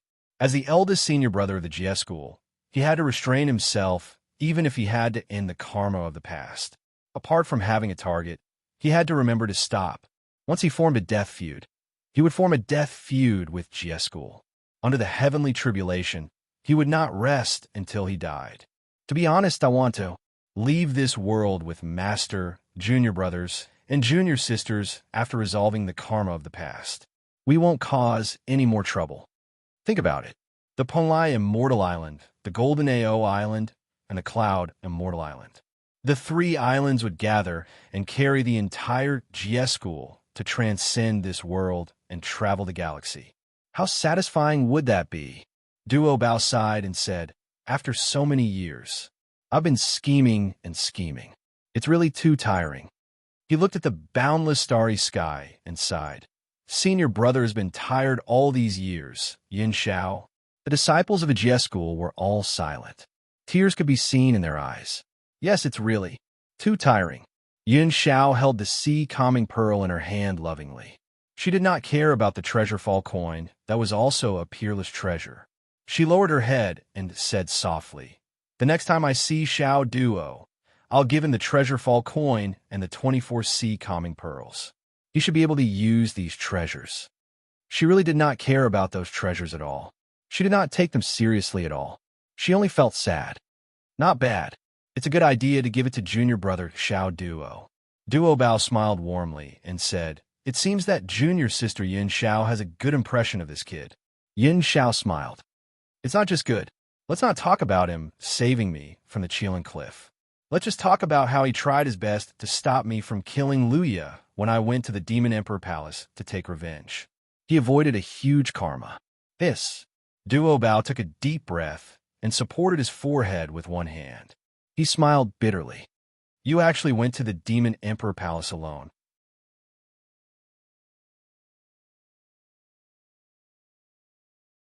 Moreover, you challenged Luya in front of the Demon Emperor. Why didn't you wait? Let's go together. We can take care of each other. It's so risky for you to go alone. Even if the Demon Emperor is unwilling to lower himself and suppress the weak, with just an order from Luya, the demons will attack together. How many lives do you have to return?"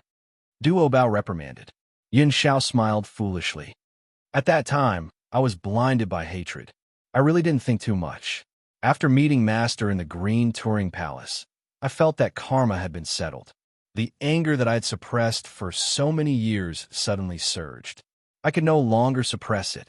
I was so hot-headed that I rushed over. Under the calamity, there will always be dust that will disturb your heart. In the future, you have to think more. You can't be so rash." Duo Bao lectured. "Now, the demons are involved. Our Jie school only wants to settle the karma in this calamity. We also have the means to deal with the end of the heavenly tribulation. There's no need to participate too deeply in the heavenly tribulation. However, if we kill the 10th prince, Luya, I'm afraid we will really fall into it." Yin Xiao lowered her head and listened. "Let's go. In the next round, Let's find Guang Qingzi to settle the score and settle the karma. All right, after finding Guang Qingzi, we'll look for Zhu Lu-sun. He's even more hateful than Guang Qingzi. As for Si Heng, Wen Shu, and Pu Xian, forget it. However, we have to let them release their enslaved junior brothers. Yes, the disciples of Jie School turned into the wind and left. On the other side, the heavenly lord of primordial beginning, who was riding the 9 dragons' Agarwood chariot, arrived at the green touring palace. I want to leave. Are you willing to go with me? The Grand Master of Heaven frowned and said, I still need to settle the karma. I need to delay it for a while. What karma? Can you not roll your eyes?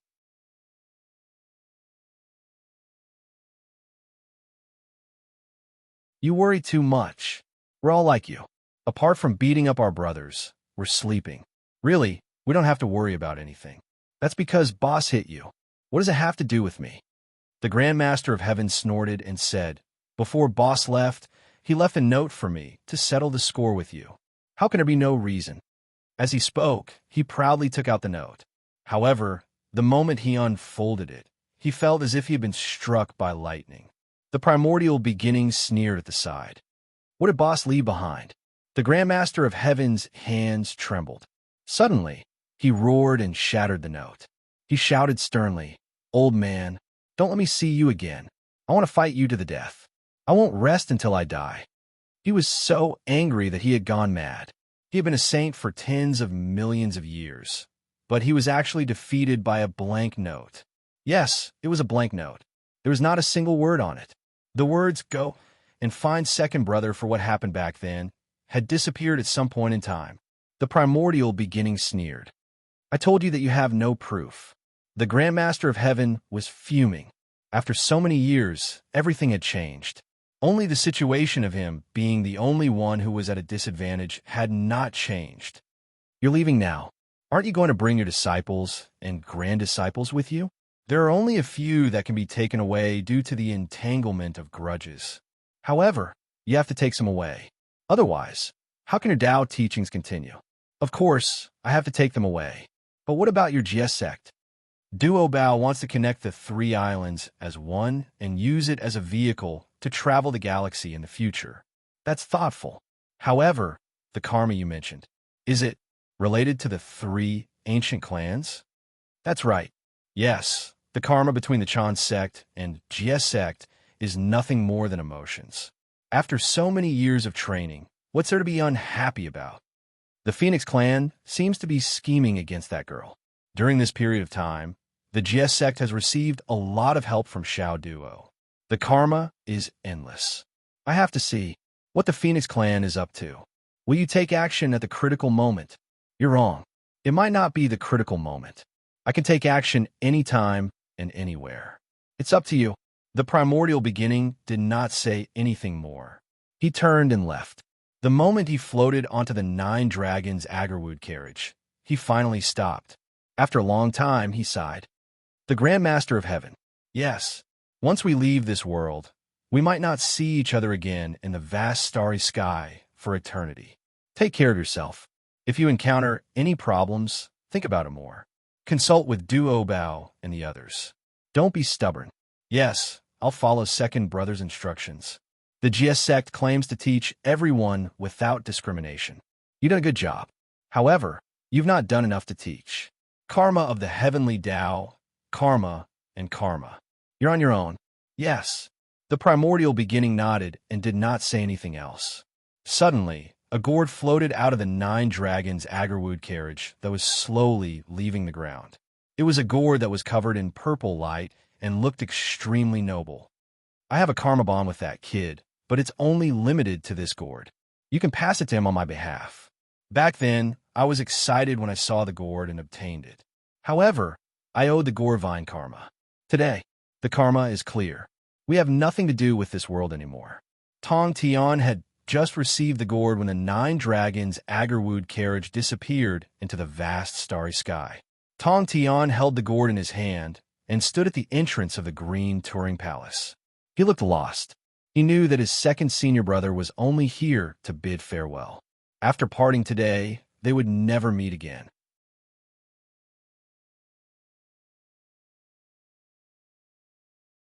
However, in his heart, he was happy for himself and for the Jade Pure and Grand Pure ones. Because today, he had truly broken free from the shackles of the heavenly Tao. From now on, he could fly freely in the sky and swim freely in the sea. Second brother, take care, Tong Tian said softly. In the future, we'll definitely meet again. Don't forget that you haven't paid me back what you owe me. The three of us are bound together. We won't rest until we die. In the starry sky, the primordial beginning, who was about to reach Mount Kunlun, smiled mysteriously. Silly, you keep repeating the same sentence. Do you think I don't understand? In front of the cave of the Jade Void, Si Heng, Wen Shu, and Samantha Padro wore their usual Taoist attire. They looked otherworldly and otherworldly. The 9 dragons' Agarwood carriage stopped. However, the primordial beginning did not come down. He looked at his 3 disciples through the curtain without saying a word. The 3 of them knelt on the ground. Greetings, Master. The primordial beginning still did not say a word. The 3 of them knelt and kowtowed 9 times, causing the ground to make thumping sounds. From the beginning to the end, the primordial beginning, who was on the Agarwood carriage, did not say a word. The curtain fluttered slightly. Today I bid farewell to you, Master. The 3 of them cried.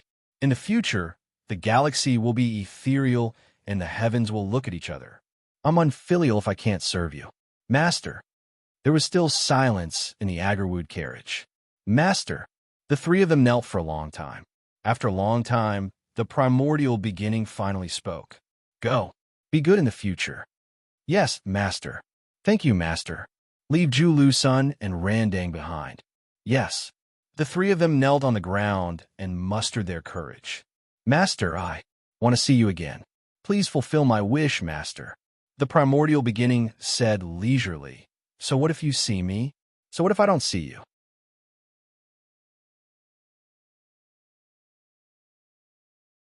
After a moment of silence, he said, Go, go, go. The 3 of them looked sorrowful. However, seeing that the curtain of the Agarwood carriage had no intention of fluttering, they knew that their master had made up his mind. They could only kowtow a few more times before standing up. Disciple will take his leave. From now on, morning and evening, I will always wish Master good fortune and peace. The 3 of them looked back 3 times with every step they took. After a long time, they finally left the Jade Void Palace.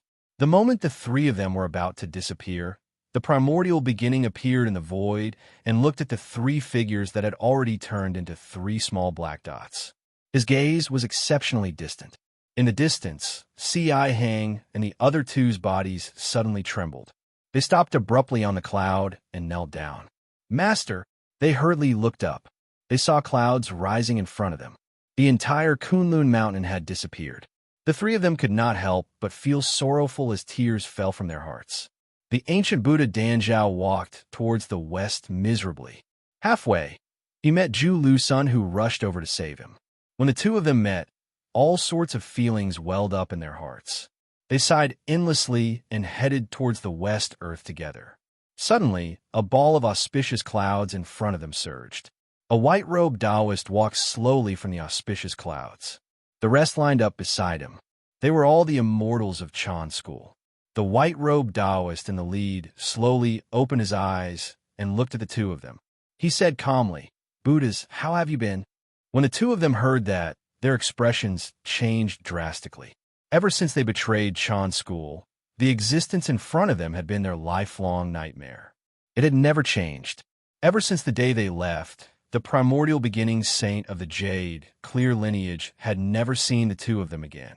After so many years, although he did not say it on the surface, as time passed, the huge rock in his heart became more and more loose. He subconsciously thought that the primordial beginning was magnanimous and had probably let go of this matter long ago. After all, a saint could not be bothered with such small matters. It was understandable that he never expected that he would encounter the heavenly tribulation of the clear sky here. Moreover, the first sentence he said was such a heart-wrenching sentence. Buddhas, how have you been? In Ronding's ears, those words automatically evolved into another meaning. Are you happy stealing from me? Randang cupped his hands and bowed. Greetings, senior brother. Primordial Beginnings slowly shook his head. I can't accept it. Randang's expression turned bitter. Zhu Lusun slowly knelt down. Master, Primordial Beginning slowly shook his head. I can't accept it. I can't accept it. Zhu Lusun knelt and did not get up. Primordial Beginnings said softly, The calamity has arisen. I should abandon this chaotic world and leave. I will not return this time. Before I leave, I have a lingering concern in my heart. I can't escape it. I specially came to end the karma with you. I hope that we will no longer have any disturbances. That's all. That's 666.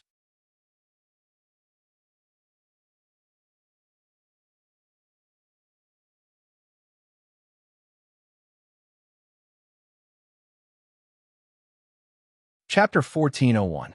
Randang sighed. He should have thought of it.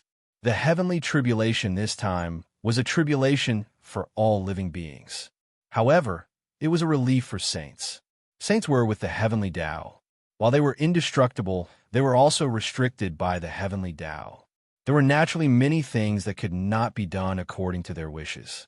Now that the heavenly Tao was in chaos, the heavenly tribulation was clearly a special existence that exceeded the ordinary tribulation. To saints, this might be the only chance to escape the restraints of this world. From then on, he would be unrestrained and free.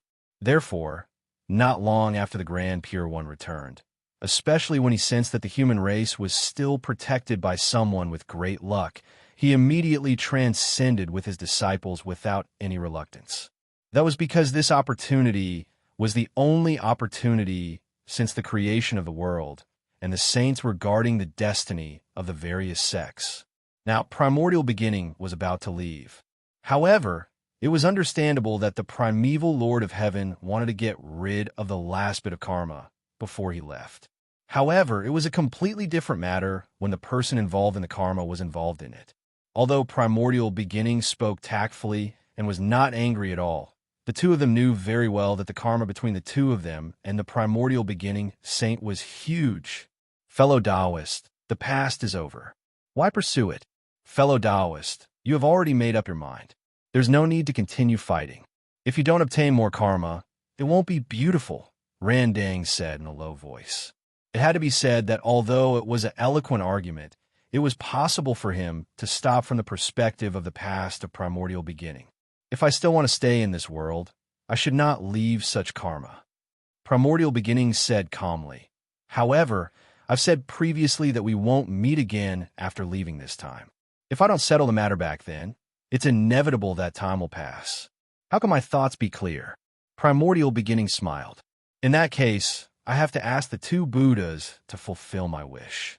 Randang said dejectedly, What do you want? Primordial Beginning cupped his hands. The journey to the galaxy is long. I still lack a bright lamp to look after the path ahead. Randang's expression was tragic. However, he extended his hand, and a flame suddenly appeared in his palm. Upon closer inspection, it was a small lamp. The flame flickered weakly, but under the blow of the 9 heavens' astral wind, it remained motionless. It seemed to be eternal. How is it? Thank you, Buddha. We will not meet again in the future. Goodbye. Randang left hatefully. Losing half of his natal divine lamp was equivalent to losing 80% of his cultivation base. Without billions of years of hard work, he would not be able to regain it. Primeval Beginning's move was equivalent to breaking his bones. Yuan Shifu looked at Zhu Lusun Buddha again. Guang Qingzi, who was behind him, could not help but take a step forward. Master. Yuan Shi waved his hand to stop him from pleading. He stretched out his hand and grabbed a white light from Zhu Lusun Buddha's body. He said, I'll take one of your 3 flowers and a piece of auspicious cloud to end the karma of the past. Is that okay? Zhu Lusun knelt on the ground and cried out in grief, Master! But there was no reply. When he looked up, all he could see was emptiness. Taoist thunder and the others felt as if they had been abandoned again. Half a year ago, their ancestors had instructed them to gather the geniuses of Taoism. Furthermore, the more, the better. Taoist thunder was overjoyed. He spared no effort in searching the entire Tao League continent, gathering 9,990,000 people. When I woke up this morning, I realized that it was gone.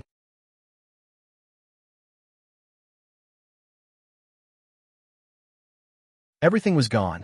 All of the cave dwellings and the divine mountains had vanished. Even the auspicious clouds in the sky above the Tao Alliance were showing signs of crumbling. Only a few of them remained, drifting about feebly in the air. Where are they? Taoist thunder rushed to the 3 pure halls like a madman. Where did they go? He saw that his other brothers were all standing there in a daze. Facing his question, there was only dead silence in their eyes. Where are they? They're all gone. They've all been taken away. Then what should we do? A letter shone with golden light on the table. Taoist Thunder's body trembled. For a moment, he did not dare to open the letter. He only felt desolate and disheartened. This was a farewell letter left by Perfected Yuding. The content of the letter was unexpected, but also seemed to be within his expectations. The content of the letter was relatively simple. We're leaving this world's cleansing heavenly tribulation. We're not going to get involved anymore. We're going to find a new place to settle down. This is no longer our paradise. We don't want to fight to the end and be expelled when we lose more than half of our strength.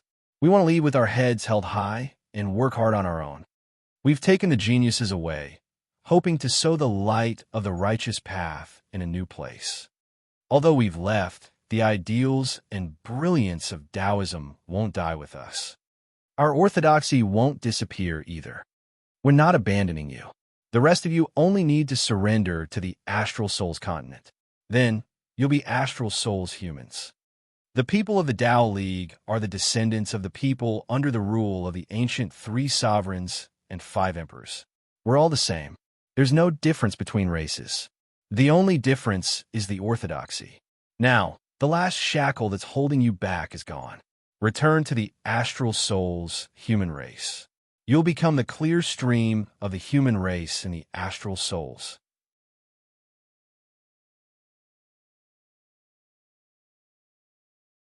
I hope you can live safely and happily, inherit the orthodoxy, and so on and so forth.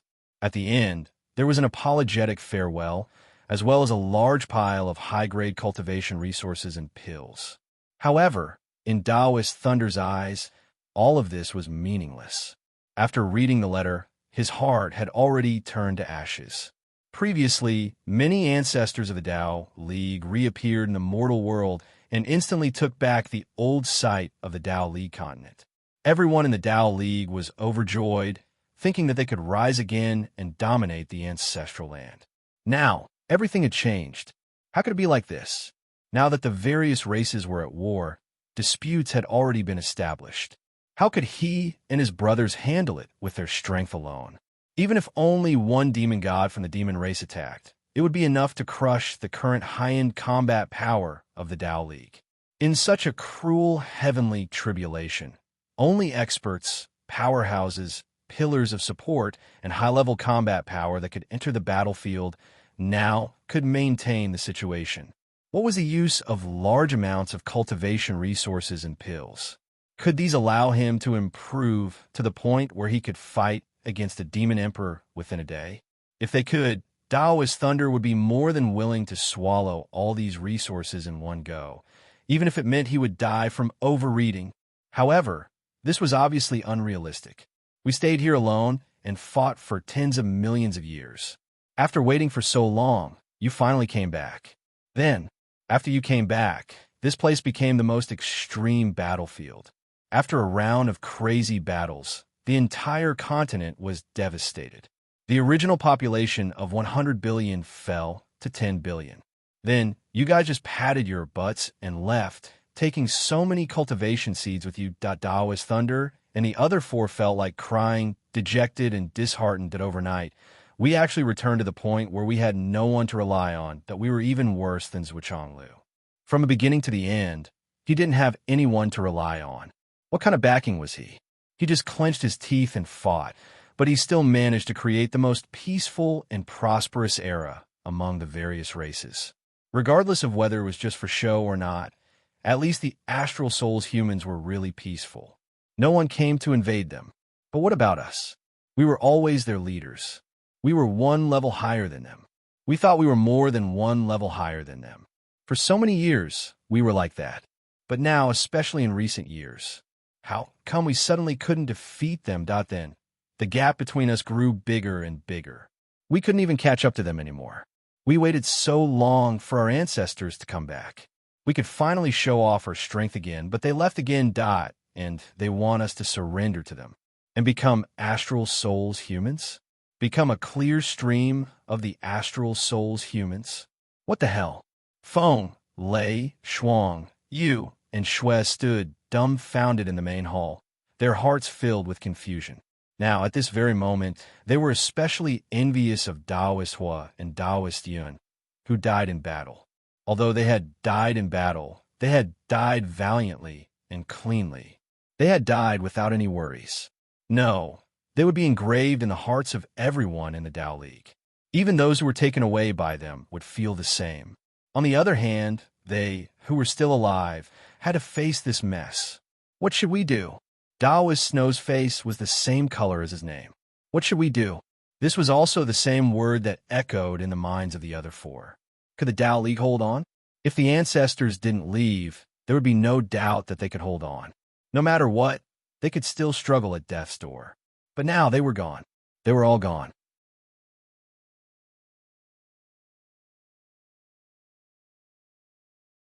Outside, there were armies of demons and Azuras. Yes, there were also armies in the Tao League. Fight.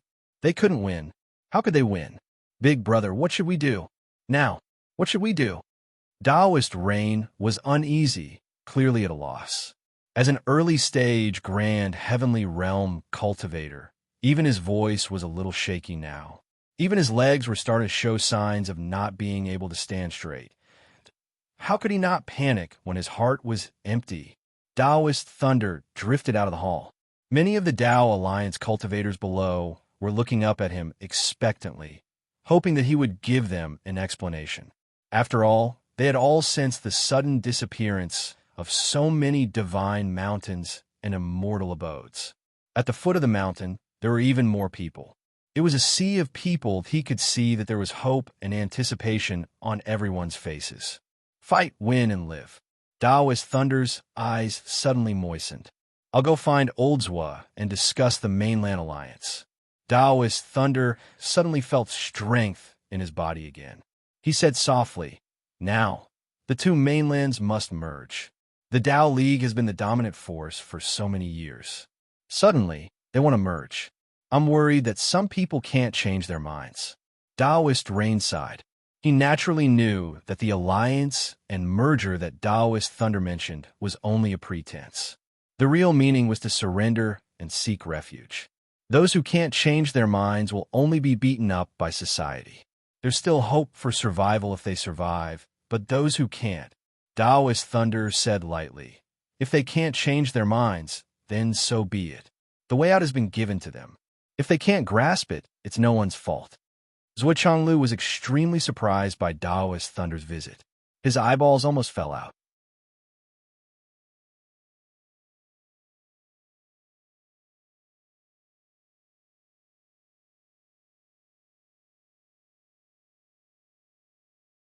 Chapter 1402.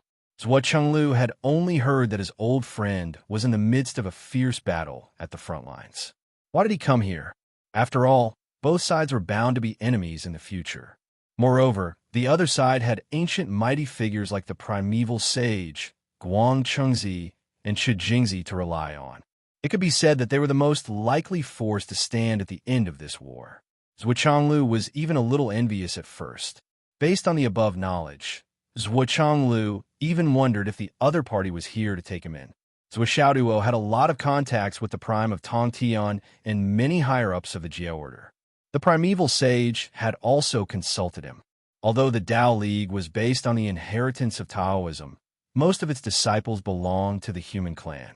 It was the closest force to the human clan of the astral souls among all the races in the world, and even had the same origin. If the Tao League wanted to take in the human clan of the astral souls, it would not be too far-fetched and unbelievable. At the beginning of the war between the three races, the human clan of the Astral Souls was almost a vassal of the Tao League. If it were not for the strong rise of Zhuo, Chonglu, and Yu Xingqian, the human clan of the Astral Souls would have become a vassal of the Tao League, where the three races would have been conquered by the Wu people. However, after hearing the reason, Zhuo Chonglu could not help but be stunned, because he acutely sensed that Taoist Lei's intention was the opposite of his prediction. He was not here to take in the surrender, but to surrender. Was this world a little too crazy? The human world was not worth it. You were abandoned again? Zhuo Chonglu felt that his worldview had been challenged. What do you mean again? What do you mean again? Taoist Lei was already depressed to the point of death. Now, he felt that he had been further attacked. He said sullenly, "We were abandoned for the first time?" Ha! Zhuo Zhonglu chuckled and tactfully changed the topic. "I can't ask about this topic anymore. Hee, let's just let it go. Who asked me to be so kind? It couldn't be helped. The Zhuo family considered themselves to be kind people. Zhuo Xiaoduo was like that, and so was Zhuo Xiaoduo's father. Given the current situation, it's not impossible for the two continents to merge. However, based on the current situation, even if the two continents merge, it might not be able to change anything."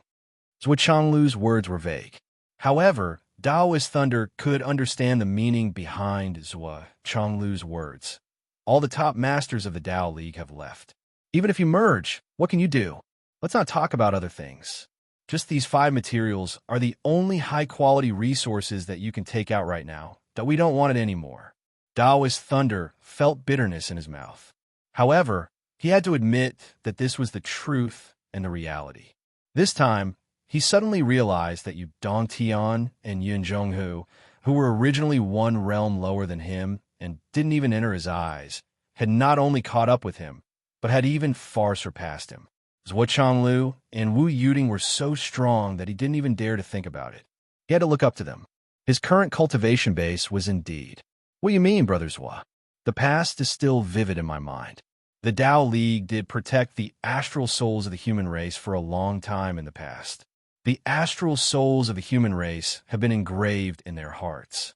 However, friendship is friendship. The current situation must be considered first. What I mean is that the merging can't be carried out in the name of merging. The priority must be clear.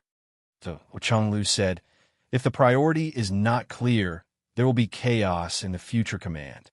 That kind of merging is better than not merging. Daoist Thunder nodded slowly.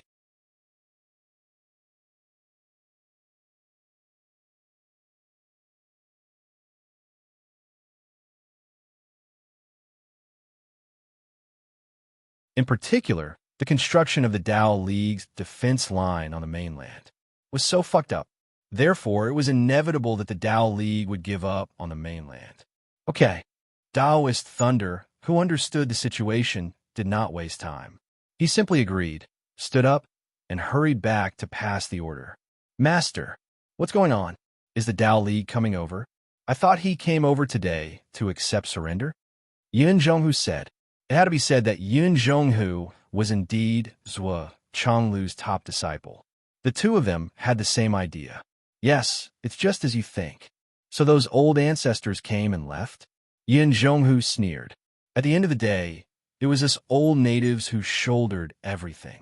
Those ancestor experts have always been like this. Zhuo Chonglu smiled faintly. If they really had the heart to fight to the death, they would have done it back then. Why would they wait until now? So what if the clear sky calamity starts? It can't stop them at all. Naturally, they would seek advantages and avoid disadvantages as soon as possible. Besides, if the Saints wait until the clear sky calamity ends, they won't be able to leave. If that's the case, why come back? If they don't come back, how would they know that this is the only chance for freedom? You're right, Master. But you have to be careful during this period. What do you mean, Master? There are too many strong enemies. You are unstable. Have you forgotten Xiao Duo's repeated reminders? Zhuo Xiaoduo had reminded Zhuo Chonglu of this many times. The fact that Yun Zhonghu's life was in danger was still like a sharp knife hanging over his head. During this period of time, if you encounter any problems, remember to deal with them together with you, Dong Tian. It's not necessarily a bad habit to seek advantages and avoid disadvantages. In this aspect, Dong Tian is much better than you. When it comes to shirking the responsibility, you have to be behind 3 times. Yes, I understand. It didn't take long. The ground shook a little. After 10 minutes, you Dong Tian rushed over. The big move is here. The Dragon, Phoenix, and Qilin races, the Azura race, and the Demon race are attacking the Astral Souls continent from 5 directions.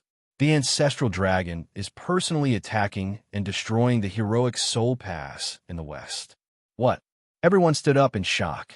Everyone was at White Mountain now, and the Heroic Soul Pass had the geographical advantage. After the Ancestral Land was reunited, the Heroic Soul Pass's sturdiness had increased exponentially. Unless one was a top-notch almighty in this world, it would be impossible to shake it. It had been stable during this period of time, and it had become a blind spot for the attack. Which side are they? Where's military advisor Li? Zhuo Changlu immediately summoned Li Chenglong. During this period of time, Li Chenglong was sent by Zhuo Changlu to command the allied forces when he had nothing to do. Although the Astral Souls continent didn't suffer a large-scale attack, Li Chenglong secretly commanded the troops and did a lot of sneaky things. Moreover, Li Chenglong analyzed the situation of the entire 9 continents and made all the decisions under his comprehensive consideration. Every decision he made was extremely correct. This kind of big-picture view made the 4 marshals sigh at their inferiority. After all, everyone was originally in charge of their own affairs, and they could control the area under their jurisdiction accurately. However, if the area suddenly increased by a few hundred times, it was really beyond their power. Moreover, the 4 marshals' knowledge of high-end combat power was not as accurate as Li Chenglong's. Therefore, although this kid wasn't officially appointed, the actual position of military advisor of the Allied forces was already on his head. In the beginning, the marshals would slap him on the back of his head and laugh at him.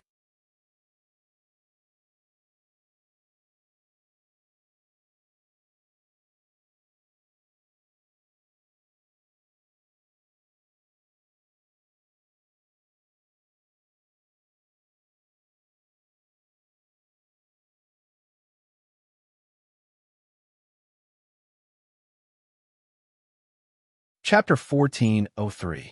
What's the difference? Bai Gonghao was confused. Seeing that Li Chenglong was silent for a long time, he couldn't help but get impatient.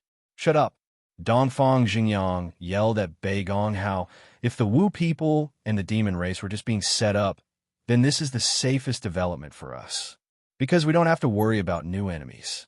If the 3 races know the current situation of the battle, but choose to stand by and watch, or even deliberately create the illusion that they are busy fighting with their lives on the line, then we have to be wary of new enemies. The difference between the 2 races is like heaven and earth. I really wonder how you became the commander of the North Borderline. What do you know? After a while, Li Chenglong thoughtfully drew 10 directions, a big oval circle in each direction. He frowned and said, "Uncles, well, what do you think?" Zhuo Changlu was also an expert in the art of war. He immediately understood what Li Chenglong meant. The Flood Witch's relationship, the Wu people's relationship with Zhu Wu, the relationship with the demon race, the friendship with the Demon King and Demon Queen that extrapolate from the beginning to the end and estimate what was going on. Was it possible that they were also part of the trap? So Changlu frowned and said, the Wu people probably wouldn't be part of this conspiracy. Whether it was the Flood Witch or the Zhu Wu, they wouldn't be so calculative. But it's hard to say for the demon race and the Western tribe. So what Changlu thought about the Demon King Jun and the Demon Queen, Shi's faces, and couldn't make up his mind. Were they part of the conspiracy? According to Zhuo Zhanglu's judgment, he was willing to believe in the Demon Emperor and the Demon Empress. However, in this situation where the life and death of a race was at stake, how could he be so sure that they weren't involved? Just because he was friends with them? Just because he felt that they wouldn't do such a thing? Even if Zhuo Changlu was the one who made the judgment, he still couldn't get everyone's agreement. However, Zhuo Changlu didn't think they were part of the conspiracy. The Demon Emperor Dongwang, the 8 great Zhu Wu, and the Flood did not seem like people who would scheme behind the scenes. especially since they had already signed a contract with the Demon Emperor. If they really had no other choice, they would arrange for some of their descendants to enter Xiaodua's space in the Tower of Annihilation. Chenglu pondered for a full 3 minutes before he said, 40 to 60. 40%, they participated. 60%, they didn't. Li Chenglong stared at the map and nodded slowly. Since the probability is more than 60%, then we'll just assume that they didn't participate. Now is not the time. We can only take a gamble. Li Chenglong spoke very decisively and resolutely. The decision was made in an instant, and we headed in that direction. The 4 great commanders and several almighty experts who knew how to fight were immediately full of praise. This kind of decisiveness was the most important factor of a commander. He dared to take a gamble. He stood up and pointed at the map. Look, these 6 routes are the Dragon, Phoenix, and Qilin army. They jump directly above the clouds. I reckon that their goal is to invade our land. Their intention is naturally to disintegrate us from the inside. If they take a step back, they can also form a pincer attack with the enemy outside. The ability of the Dragon, Phoenix, and Qilin army can be said to be a great weapon against the heroic Soul Pass. These 2 routes, one on the left and one on the right, are heading straight for Shangjing. There's no doubt about it. The 2 routes on the left should be taking the Dao League's border and going straight for our astral souls. They're coordinating with the 2 routes that are attacking Shangjing, and they're also reinforcement from behind.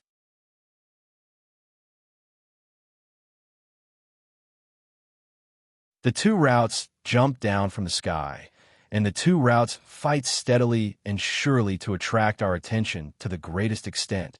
This method of marching and planning is very unusual. It seems that these guys haven't been idle while we've been working hard. At least for now, the distribution of our main forces has almost been perfectly avoided by them using the current route of attack. And these 2 routes are coming in from the flanks. Their final landing point is still faintly discernible, and they're heading straight for Shangjing. It seems that the Dragon, Phoenix, and Qilin army are determined to bloom in the center of the astral souls. They're determined to destroy us. On the other hand, the Azura army's 2 routes disembark from the inland sea. Along the way, the rivers of blood surged into the sky. It's exactly the devouring route of the Azura Blood Sea's attack. It can maximize the benefits of their race's characteristics and maximize their combat power.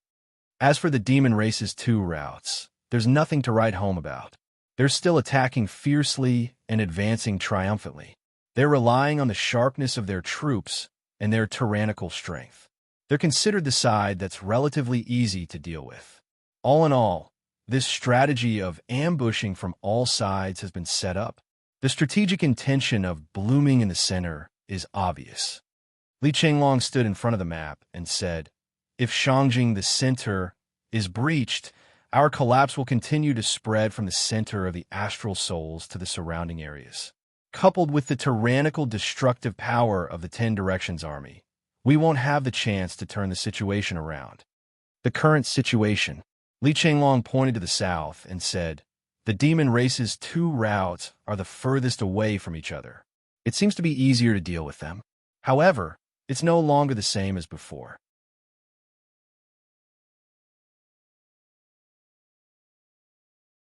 We have to consider the possibility of the demon ancestor attacking us. In the face of the demon ancestor's attack, only Uncle Zhua and Annie Zhua are competent enough to resist him. The troops that can be sent to the 2 of you can choose any one of the 4 armies. Long Yuxing and Wan Lixiu stood up without a word and followed Zhua Chonglu and his wife out. The battle was fierce and dangerous, so there was no time to be long-winded. As for Zhua Zhonglu and Wu Yuding, it was the same no matter which side they were on. Zhua Chonglu chose Bei Gonghao's northern army without any hesitation and immediately gave the order to set off. The formation of the army and so on were all omitted. The most important thing was to intercept the demon race's army as soon as possible and stop their momentum. Everything else was inconsequential.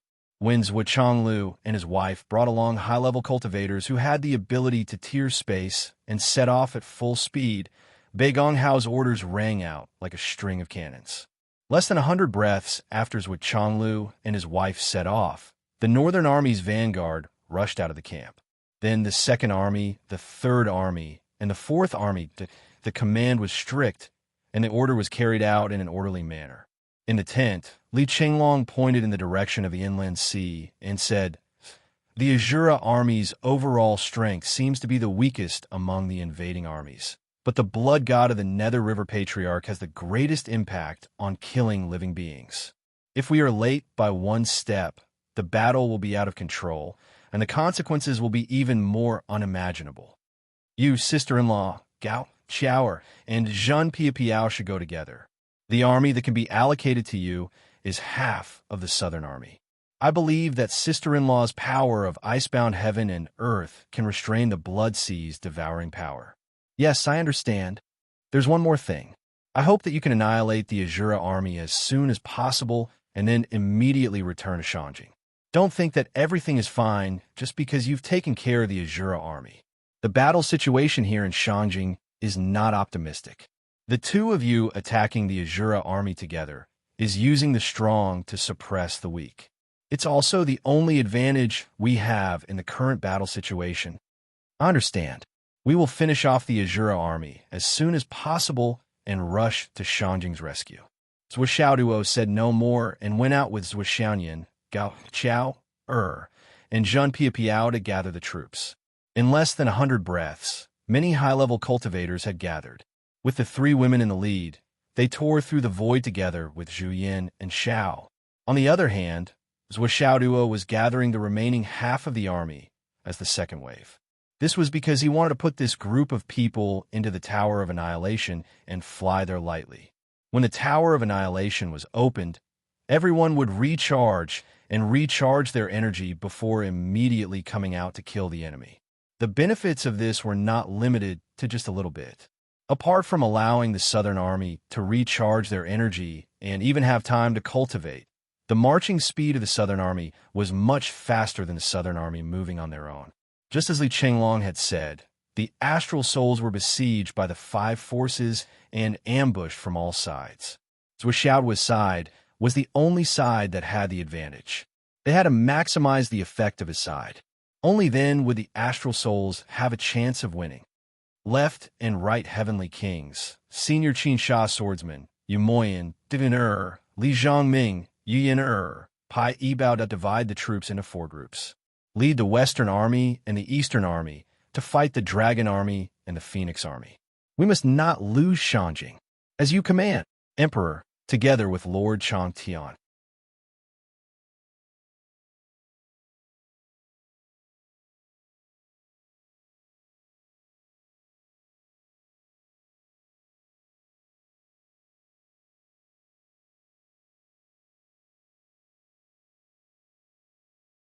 Chapter 1404. With that in mind, Qin Fangyang turned around and tore through space, speeding up his journey. Shangjing City. It was the first time the Astral Souls continent had a population of about 200 million. As the largest city in the Astral Souls continent, its defense had always been extremely strong, especially the protective shield of Shangjing City, which was personally reinforced by Zhuo Chonglu and the others. It was extremely sturdy. Even when the demon race returned last time, with the might of the entire continent, the number of collapsed buildings in Shangjing City was the least in the entire world. Not only was there the royal family, but more importantly, almost all the high-ranking generals' families were gathered in Shangjing City. Firstly, it was safe. Secondly, it was easy to manage. Thirdly, there were many opportunities here. Fourthly, it was a way to reassure the higher-ups that although there were very few traitors in this kind of race war, there was always one in 10,000. For various reasons, Shangjing, the political center, naturally became the economic center, the financial center, the gathering center, and the residential center. Qin Fangyang tried his best and tore through space a few times. Although he had not reached his destination, he knew what was going on. Soldiers were rising from all directions. Their target was Shangjing. Shangjing was dangerous. Moreover, from the looks of it, the restrictions on the 4 directions of the heroic Soul Pass had been broken. Qin Fangyang did not hesitate and immediately turn around. As he got closer to Shang Jing, the pressure Qin Fangyang felt became stronger and stronger. That was the enormous pressure of countless chaos, grand, heavenly immortals gathered together. It made Qin Fangyang feel as if the sky in front of him had completely collapsed. Qin Fangyang felt despair as he ran. He even felt as if he was stepping into the gates of hell. How many fucking experts are here? How many grand, heavenly immortals are there? Others definitely can't make it this time. Does this mean that I have to shoulder all of this myself? Then I'm rushing to my death by running forward step by step. Qin Fangyang was very sad, but he vaguely felt a little heroic. This did not mean that there were no experts in Shangjing City. Naturally, there were experts, but there was not a single grand, heavenly immortal who was at the peak level. At this moment of life and death, how could a peak expert stay behind? Even a few experts of the royal family had already arrived at the front line. Therefore, Qin Fangyang was very clear that as long as he could pass through this battlefield, he would be the only peak expert. These words were very uplifting. But when he thought about how he would have to face tens of thousands of enemies alone, that no matter how brave Qin Fangyang was, he still felt his legs go soft.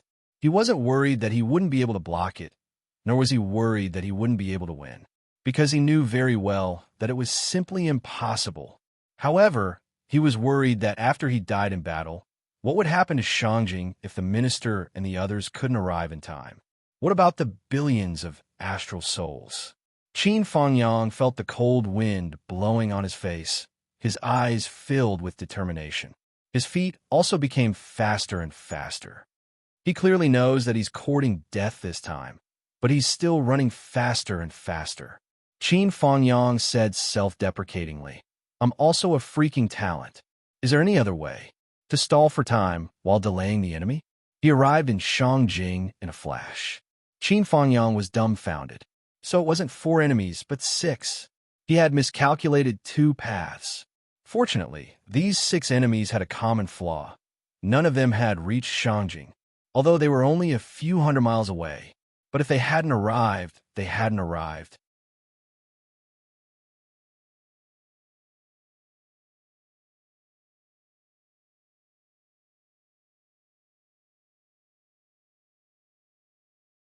I ask you to reinforce the shield with all you might. The minister is already on his way with the army. We only need to buy a few minutes. Do you hear me? Qin Fangyang's roar shook the entire Shangjing. His voice was firm and determined. Countless martial artists below were instinctively convinced, because they heard the determination to die in the voice of the person above. As long as I, Qin Fangyang, am alive, no enemy can enter Shangjing. Think of a way to reinforce the shield first. Think of all means, no matter the cost. The order of the military was immediately passed down. All capable martial artists reinforced the shield at all costs. Shangjing was too big. The shield of such a huge city was the strongest, but to reinforce it temporarily, it was also the most expensive. Martial artists below the God-reigning realm were not qualified to participate. If martial artists of the God-reigning and profound realm wanted to reinforce the shield, they would probably have to use their own life and soul as the price. Martial artists of the sky realm and above quickly gathered and flew in all directions of the city. The military was coordinating. The experts of the various ministries and commissions rushed to different posts under the leadership of their respective leaders. Shangjing, in Zhuxianyan's small courtyard. Before the accident happened, Wang Lingyun was lying on a recliner and drinking tea. Her body was covered in age spots. These few years, although Xiaoduo had given her good things to nourish her body at all costs. But Wang Lingyun also clearly knew that her life had come to an end. The startling sword was in the scabbard. The scabbard was on Wang Lingyun's lap. Since that day, the startling sword had never left the scabbard. There was no sound at all. It was as if this sword was already dead. When a crazy vibration came, the moment the house began to rustle and dust began to fall, Wang Lingyun looked at everything in shock. He felt as if something great had happened. His heart suddenly contracted. The atmosphere of the coming storm and the collapse of the sky and earth had already enveloped Shangjing, along with the alarm. When the alarm of the enemy attack continuously sounded in every corner of Shangjing, Wang Lingyu knew that this time, Shangjing had really encountered a life and death crisis. He gently stroked the hilt of the startling sword and muttered, "Grandfather, it seems that little Hong can't be saved. Little Hong, are you willing to accompany me and be the last bloom of our lives?" The startling sword seemed to have sensed something and suddenly let out a sword hum. In an instant, 3 inches out of the scabbard, cold light shot out in all directions. Suddenly, the small courtyard was filled with murderous intent. Everyone knew that the startling sword was the sword of the god of war back then. It was also the Wang family's heirloom and amulet. But only Zhuo Chonglu, his wife, and Wang Lingyu knew. The real, startling sword. Why was it an amulet? There was a reason for that. It wasn't just because the startling sword had a sword spirit. That was because Wang Feihong had left behind the startling sword. It was similar to a soul imprint, the power of will. Wang Feihong had practiced the sword all his life and was sincere to the sword. He had devoted his life's energy, all his effort, and all his spirit to his sword Dao, his sword. Other than the sword, there was nothing else. That was why he could use the sword to reach the peak. When he advanced to the primordial chaos realm, the startling sword had a sword spirit. After a long period of battle, as his comprehension of the sword became deeper and deeper, his sword Dao will also became purer and purer. By the time he shocked the world in that battle, he was already a zenith heaven, and his sword Dao will had already accumulated a lot in the startling sword.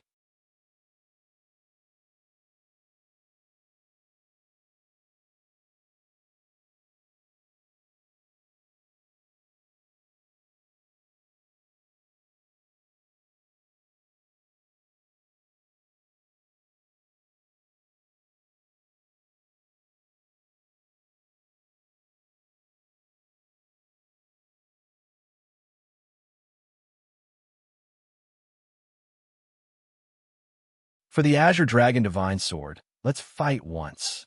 I want to fight with the Azure Dragon Divine Sword one more time. All right.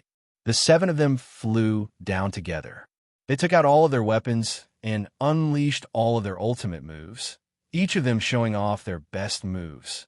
In an instant, the body of the Azure Dragon that was swimming in the sky suddenly exploded with 7 lights, shining brightly. It was as if 7 stars were shining on the Azure Dragon's body. It caused the Azure Dragon's lethality to increase by more than 3 times. Yes, it had really increased by more than 3 times out of nowhere. This was because the current Azure Dragon soars in the sky was a complete and strengthened version. The Azure Dragon in the sky was accompanied by the 7 stars. The combination of the 7 stars was even better than the Azure Dragon Lord's Azure Dragon soars in the sky. Right now, the Azure Dragon soars in the sky was like a huge ship that would never sink. It charged left and right amidst the densely packed demon army, wreaking havoc as it wantonly moved back and forth majestically. The Azure Dragon descended, looking down on the world with disdain. Dragon roars resounded, suppressing the 4 extremes. As the Azure Dragon 7 stars fought, they wholeheartedly felt this familiar atmosphere that they had not felt for a long time. Each of them was overwhelmed with emotions, and tears streamed down their faces. They forgot about everything else as they fought fiercely. They did their best to unleash their highest combat strength, coordinating with every move and transformation of the Azure Dragon Divine Sword. Their hearts were filled with hot blood, and they only wished for this moment to last forever. Heaven has 4 extremes. Azure Dragon suppresses the east. Eldest brother, we can fight together with the Azure Dragon Divine Sword again. Do you see? Do you miss us? Azure Dragon in the sky. 7 stars will accompany us forever.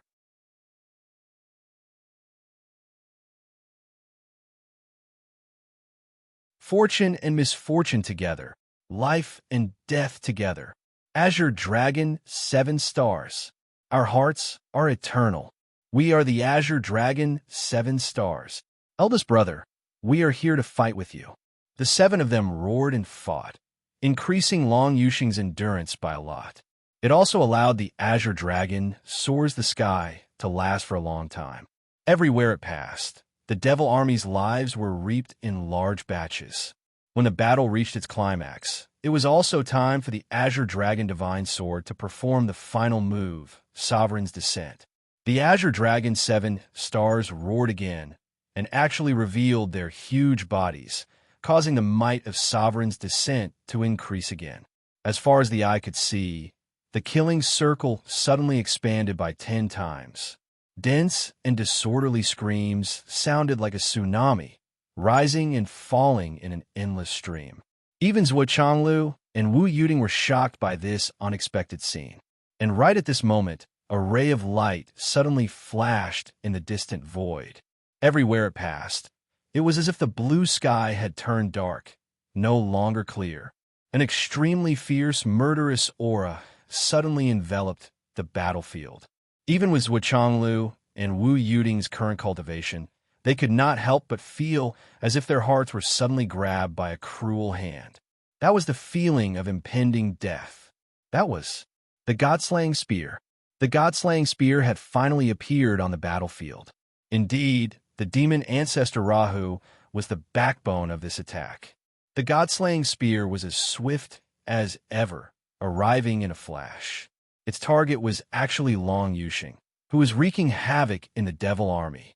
The God-slaying spear's tip was aimed at the huge Azure Dragon that was still swaying freely.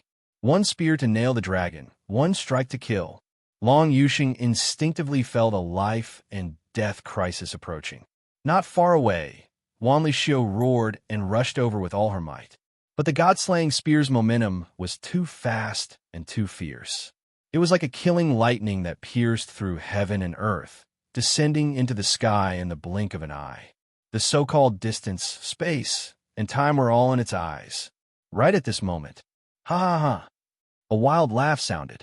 Suddenly, from the distant sky, 7 dazzling starlight hung down. At the critical moment, before the God-slaying spear's rapid attack, they poured into the 7 stars of the Azure Dragon. The 7 stars of the Azure Dragon instantly absorbed the majestic starlight and bathed in it. The brilliant light actually resisted the God-slaying spear for a short period of time. Although the starlight was rapidly collapsing under the God-slaying spear's power. But in this short moment, it was able to hold on. But everyone understood. The God-slaying spear easily broke through the starlight.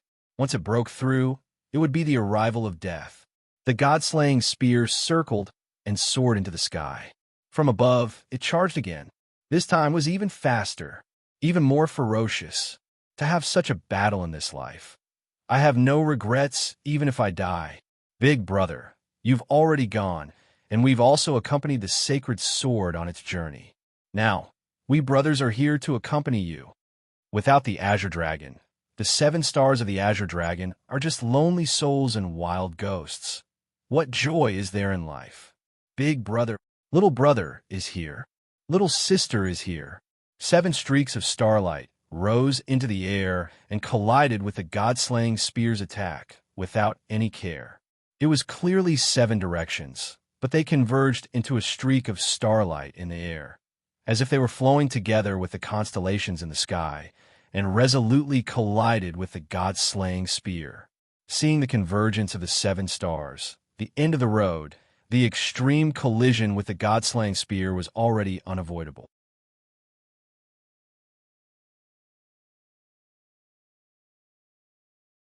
With a dragon's roar, it forcibly pierced into it. Long Yuxing gritted his teeth and used all his strength to ride the sword. The Azure Dragon soared into the sky and instantly became neck and neck with the 7 stars of the Azure Dragon. The towering Azure Dragon once again showed the might of a sovereign descending to the world, charging with determination. The 7 stars of the Azure Dragon are of the same breath and branch, sharing weal and woe, and following in life and death. I, Long Yuxing, am fortunate to have obtained the Imperial Azure Dragon Sacred Sword. Now I'll accompany you, the 7 stars dragon roaming, ruling the 4 extremes, side by side, fighting to the death. The azure dragon whistled away. The 7 stars of the azure dragon laughed. "You're not our big brother. Thank you. You didn't disgrace the azure dragon's sacred sword. But this time, we want to reunite with our big brother." The 7 stars of the azure dragon actually sped up under such extreme speed. It was a charge that burned the soul. It surpassed the azure dragon that had similarly reached extreme speed. This was godly speed. The convergence of the 7 stars that had reached godly speed was the first to collide with the god-slaying spear. "We understand what you want to do. You want to complete our final journey. We appreciate it. We're grateful and gratified, but we don't need it. Even if we die, we'll be the ones looking for our big brother. It has nothing to do with you. Your responsibility is to pass on our big brother's legacy. We could die, but you can't. We have nothing left to live for. If we're willing to die, we'll die. But you want to live on with the azure dragon's sacred sword." Boom! The 7 stars of the azure dragon collided with the god-slaying spear with unparalleled might. At the same time, they used all kinds of extreme attacks on the god-slaying spear for the final time.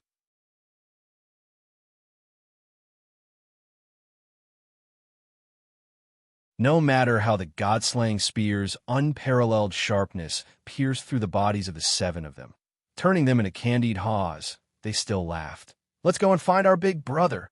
Roar! With a boom, the 7 of them self-detonated at the same time. All of their vitality, souls, and everything else were put into this self-detonation.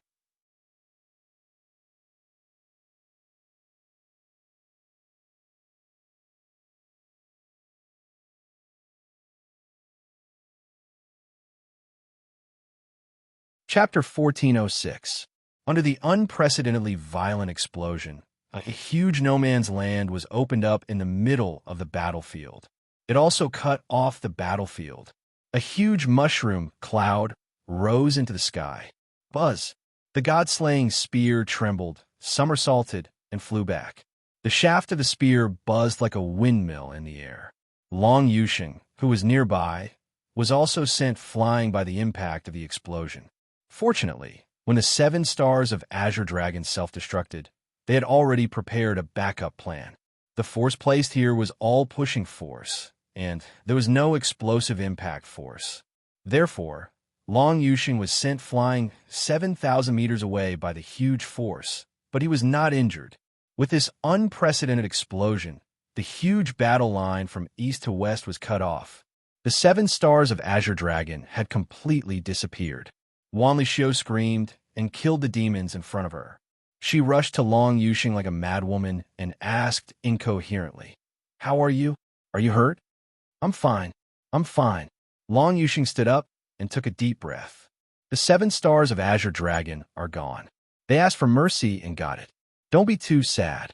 Zhui Changlu flew over and checked Long Yusheng. He heaved a sigh of relief and said, "This is a battlefield. There are sacrifices everywhere. If you have any regrets, leave them for after the battle. What we need to do now is to kill the enemy." Before he finished speaking, he had already rushed forward with his saber. The grand saber light flashed again, crisscrossing and sweeping away the enemy. In the distance, the huge figure of the demon ancestor suddenly appeared. He waved his hand, and the god-slaying spear, which was trembling and shrieking in the air, flew back to his palm. It was still buzzing and trembling, as if it was complaining about its grievances. The god-slaying spear had suffered from the explosion of the 7 stars. Although it was an ultimate Khanate spirit treasure, it was still severely injured. It was an unprecedented injury. Who were the 7 stars of Azure Dragon? 7 peak primordial chaos experts, including a peak early stage Zenith Heavenly Realm expert, burned all of their vitality, true essence, and souls in a converging manner. They even collectively pierced through the body of the god-slaying spear and detonated themselves. It could be said to be the most extreme way of self-destruction. Moreover, it was at the closest distance, and there was no room for escape. Such a cruel experience. Even in the god-slaying spear's life of slaughter, This was the first time it had suffered such a fate. Black chi emanated from the demon ancestor's hand. Boundless and pure demonic chi was injected into the god-slaying spear to help it recover. With a sneer, he took a step forward and arrived in front of Zhuo. Then he thrust out his spear. Die. Zhuo did not say a word as he chopped down with his saber. This was the second time the two had fought. On that day, the demon race continent had attacked the three continents. The three continents had prepared well and were ready to attack. They had planned to inflict heavy losses on the demon race army, but because of the demon ancestor's brazen attack, he had severely injured the number one expert of the astral souls continent, Zhuo. Even the Sky Patrol saber had been destroyed by the spear. Now that they had fought for the second time, even if Zhuo's cultivation had improved greatly and was like a different person from before, would he be able to deal with the demon ancestor, who was one of the strongest in the immemorial age? Fearing that her husband would not be able to withstand the enemy, Wu Yuting followed with her sword. Long Yuxing and Wan Lixiu stood on the left and right respectively. The dragon sword and Moon's soul stood upright.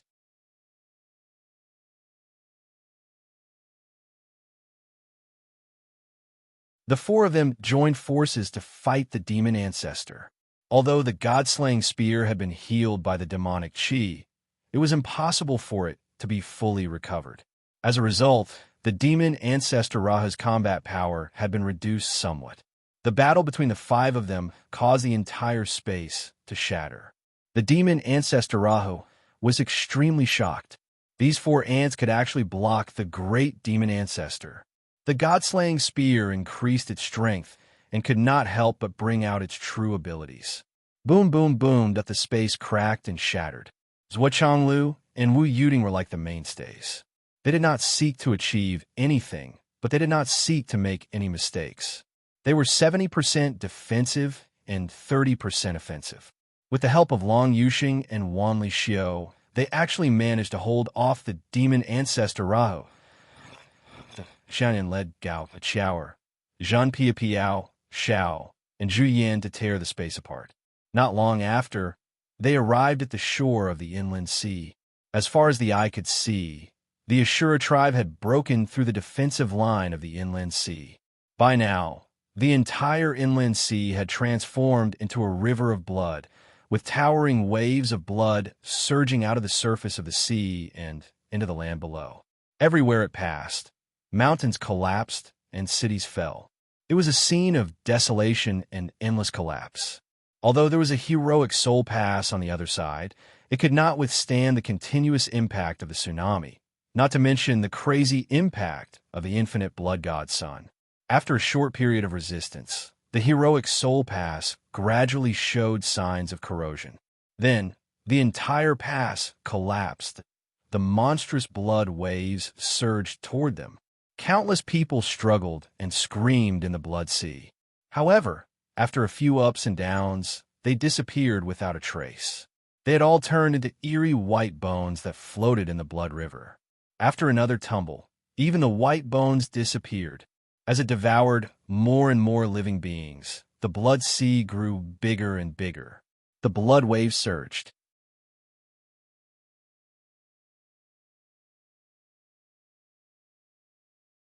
They were already tens of thousands of feet deep. They were ferocious and insufferably arrogant. Zhuo Xiaoyan took the lead and rushed to the front. When she saw the incoming blood sea, she flew for 3,000 miles. Her white clothes and white skirt flew across the sky. Everywhere he passed, an extremely cold aura followed him and engulfed the entire space. The raging blood sea, which was originally baring its fangs and brandishing its claws, not only did the waves drop by tens of thousands of feet, but it also froze. Little Dove had already fully matured and transformed into a sentient life form. It was a high-grade ice soul. As it spat out a mouthful of air, 1,000 miles of ice and rivers of blood appeared in another direction. Li Qinglong's deployment of troops was the result of careful consideration. With Zhuo Xiaoyan's tyrannical ice attribute, she could be said to be a natural enemy of the Azura Blood Sea. With the arrival of Zhuo Xiaoyan, the front of the raging blood sea instantly turned into ice sculptures and could no longer do anything. The only question was how long Zhuo Xiaoyan could last. The blood sea that had turned into ice sculptures did not really disappear. It still existed. Swoosh, swoosh, swoosh. Countless blood god sons jumped out of the frozen blood sea. Behind them, many Azura warriors that were frozen in the blood sea appeared in unison. Boom, boom, boom. It was also at this moment that Zhuoxianyan's ice flames were fully activated for the first time. The sea of blood that had already been frozen completely turned into a field of ice and fire. It was still frozen, still an ice sculpture, but it was burning with ice flames. It was an irreversible, special burning, an unextinguishable, mysterious burning. Even if the blood sea rushed up from behind, it could only provide fuel for the ice flames. In the blink of an eye, millions of blood god sons and Azura warriors were all infected by the ice flames, and their death was already a foregone conclusion. Along with a dense shout, a tall figure with a head full of messy hair descended upon the mortal realm like a demon from hell. It was the Nether River Patriarch. Looking at the freezing ice flames that spread across the land and soared into the sky, his pupils suddenly shrank. He roared furiously, "Why is the primordial phoenix ice flame here?" The Phoenix clan was clearly in alliance this time. How could something like this happen? Could it be that the Phoenix clan has other plans and wants to scheme against me? He hurriedly flew forward and instantly recognized Zhuo Xiaoyan, the girl who could sit down easily in the Purple Cloud Palace. But why did this girl have the Phoenix ice flame? That was the Phoenix clan's greatest trump card. At the same time, another shadow appeared in the sky. A huge, grotesquely shaped, ugly monkey suddenly appeared. It opened its mouth, and an endless stream of gurgling, yellow, turbid gas came out of its mouth. Was that poison? Poison surged out of the scarlet ape's mouth like a tide, pouring over the wildly burning ice flames. Thus suddenly, a boundless amount of poisonous fog slowly rose. The poisonous fog seemed to be under the command of the Azura army, and it swept towards the Azura army. The endless stench that filled the air was like a public toilet that had been left unattended after being exposed to the sun for 2 days after a summer storm, with hundreds of rotting rats and turtles soaking in it. Even the Azura tribe could not help vomiting when they smelled that stench. A biological weapon, an absolute biological weapon. And yet, the true lethality of this biological weapon was about to be revealed that as far as the eye could see, everyone who came into contact with this stench began to rot away in the blink of an eye. It really was just the blink of an eye. Every Azura tribe on the land had decayed.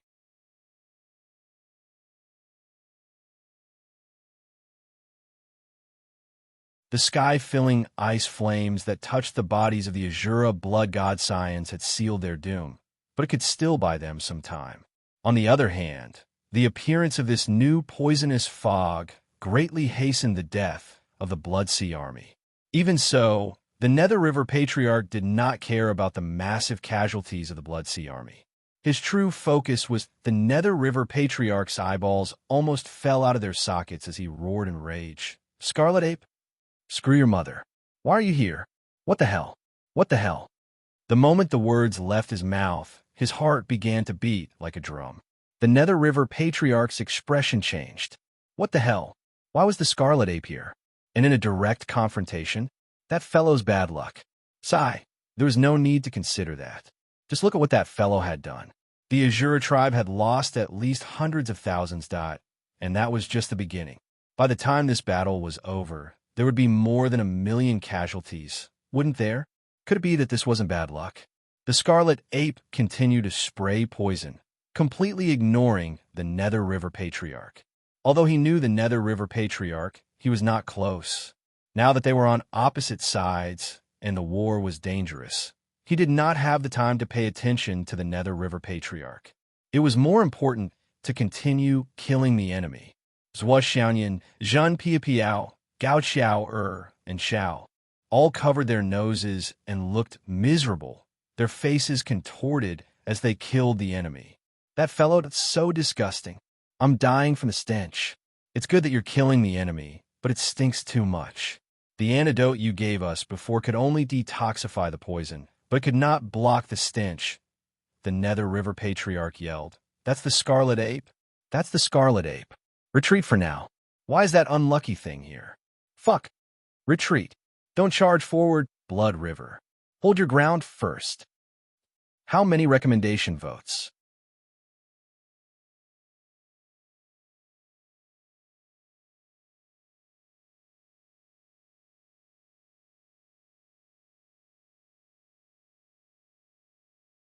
Chapter 1407. The Nether River Patriarch made a prompt decision and immediately ordered the army to retreat. The Blood River reversed. The Azura higher-ups immediately took action and cut off the front. They drew a 1,000-foot-wide isolation section, because they were very clearly aware that it was impossible to save those within the icy flames. On the other hand, if Zwishanyan were to use the 3,000 miles of ice again and freeze a portion of the Azura army here, then the icy flames would immediately spread over here. That would be a greater loss. Ever since the Azura race was born, they were most afraid of the Phoenix race. They were even more afraid of them than the Western sect. Although the Western sect had long had the wishful thinking of expiating the Azura race, and had even expiated a considerable number of them, they had not really annihilated the Azura race.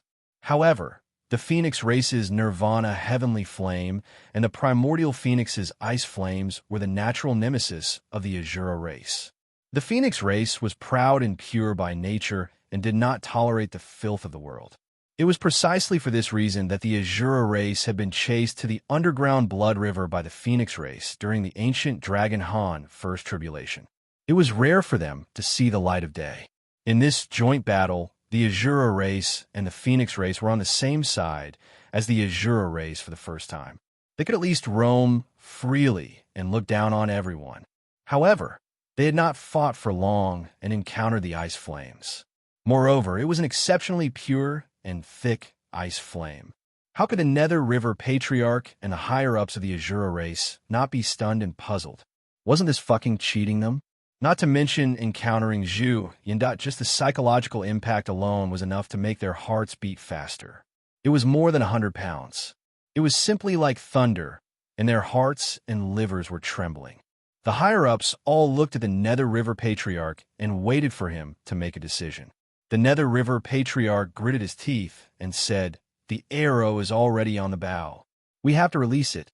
All those above the primordial chaos realm will fight. Kill those little fellows first. Go. Destroy the enemy at all costs. Especially Zhu Yan. We must kill it. And this little girl in white. She will be the key to this battle. Kill her with all your might." The battle only paused for a short while before it started again. Although Zwishanyan had fewer people, they were all top masters. The most important thing was that Zwishanyan knew what to do. They only needed to hold on for at least half an hour to at most an hour, and Zwishaoduo would be able to lead the army to reinforce them. With his top-grade equipment and the help of Gao Qiao, and the others, it shouldn't be a big problem. With this in mind, Zwishanyan went all out without hesitation. The many treasures that Duo Bao and the others had given him as thanks were unleashed one after another like raindrops. With this application, Zwishanyan was surprised to find that the power of these magical treasures was beyond her expectations. All kinds of earth, fire, water, wind, raging flames, and ice appeared, descending from the sky. A hole suddenly collapsed, and the Azura people who fell were besieged by the yellow-scarved strongmen. Dozens of mountains suddenly came crashing down from the other side. She casually pulled out a fan and waved it wildly. Several Azura masters who had just rushed in front of her had their souls blown away by the wind from the fan that, as expected, Nether River Patriarch's attention was focused on Zwishanyan. Taking advantage of the fact that there were many of them, he attacked and hit Zwishanyan's shoulder.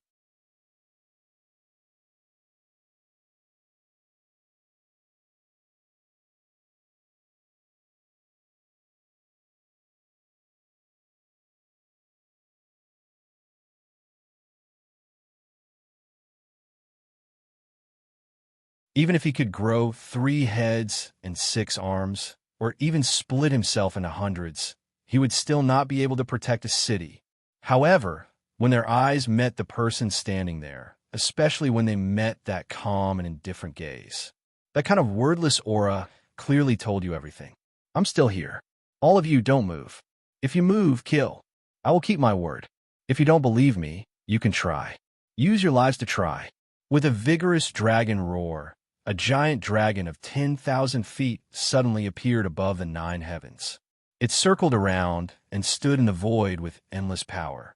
The giant dragon then turned into an old man in gray clothes and landed lightly. He stood on the other side of the swordsman and looked at him from afar. The old man praised in a deep voice, "What courage! What determination! What momentum! Human, what is your name? Standing here, do you want to have a life and death battle with the 3 clans?" Qin Fangyang looked into the distance and did not look at the old man in front of him. He said indifferently, "Only one person in charge of the 3 clans came. Why should I talk to you?" His words were full of arrogance. It could be said that he was very impolite and did not have a demeanor. However, the old man did not take it to heart. Instead, his eyes lit up and he praised, "Good boy. You want to arm wrestle with us? Not only arm wrestle, but there will also be bloodshed."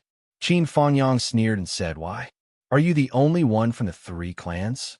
The leaders of the other 2 clans do not dare to show up? Haha, among the ancient god clans, the Dragon Clan is really good. They are indeed the leader of the 3 legendary clans. As for the other 2, Ancestral Gragon laughed and felt very comforted. He especially felt that the boy in front of him had a good eye. He knew that the Dragon Clan was good. What was more rare was that he knew that the Dragon Clan was the leader of the 3 clans since ancient times.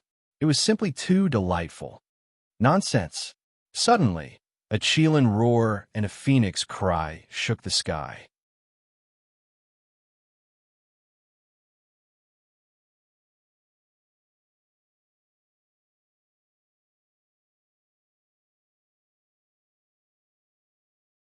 Chapter 1408. Kid, who do you think doesn't dare? What about the leaders of the other 2 clans? How is the Dragon Clan the leader of the 3 legendary clans? Kid, make yourself clear. A Qilin and a Phoenix came out from the left and right respectively, their faces full of anger. Being looked down upon, he could no longer tolerate this. You still want to praise the Dragon Clan without any bottom line? What's so good about the Dragon Clan? How are they better than us? The 3 clans have been equally famous since ancient times. Although each clan wanted to suppress the other 2 clans and become the leader of the 3 clans, no clan had ever been able to take the lead. It was a fact that the 3 clans had always been on par with each other. How could this kid say that the Dragon Clan was the leader of the 3 clans? The feathers on the wings of all the phoenixes stood up, and countless Qilins stared at Qin Fangyang with their eyes almost popping out. What do you mean? Is this kid's wishful thinking, or is it the common knowledge of all the astral souls? There's a big difference between the 2. Yes, the title of the leader of the 3 clans had always been a knot in the hearts of the 3 clans. It was also the most controversial issue among the 3 clans. Very few people dare to touch on it. Once they did, they would offend the other 2 clans and be killed easily. This was also one of the ancient taboos that the Prime of Tongtian, the Demon Emperor, and the Demon Empress had mentioned to Zhuoduo. Qin Fangyang himself didn't know about this taboo, but this method of sowing discord and killing 3 soldiers with 2 peaches was a necessary tactic for a general. Of course, Qin Fangyang's original intention was to stall for time. What he lacked the most now was time. He was determined to use his own life as the price to stall for time and fight for time for reinforcements. This method seemed wrong and right, but in fact, it wasn't, because this method itself was an open conspiracy. If he was facing Azura or the Demon Clan, Qin Fangyang might not even have a chance to speak before the enemy started attacking. But for the Dragon Clan, the Phoenix Clan, and the Qilin Clan, this method had a good chance of working. The Dragon Clan, the Phoenix Clan, and the Qilin Clan were the real ancient divine clans, and such clans had a common characteristic since ancient times, or rather, a flaw. and that was pride. The Dragon Clan and the Phoenix Clan had no enmity with each other, but they were too proud. Which book is it? It was written by a very handsome author. These words were never said casually. The pride of the dragon, phoenix, and Sheelan races was imprinted in their bones, deep into their DNA. If they were alone, it might not be so easy to deal with. But when the three races were together, if you praised one and belittled the other two, it would not only cause a physical reaction, but also a chemical reaction. They would really explode. The truth was just as Qin Fanyang had predicted, and it was even better than his initial estimation. The leader of the Phoenix clan was the primordial phoenix, while the leader of the Kirin clan was an old man. After transforming into his human form, his face was covered in a thick beard. If it weren't for the fact that he had seen his tongue and teeth when he opened his mouth to speak in anger, he wouldn't have been able to find his mouth. Kid, what did you just say? Who is the leader of the three clans? Speak clearly. What do you mean by the legendary leader of the three clans? Who approved it? Who verified it? Is it your star soul, human clans, wishful thinking, and blindly following others? What nonsense! Only the dragon race is a good thing. What's so good about it? How is it good? The ancestral Gragon frowned. Now is not the time to quarrel. Calm down.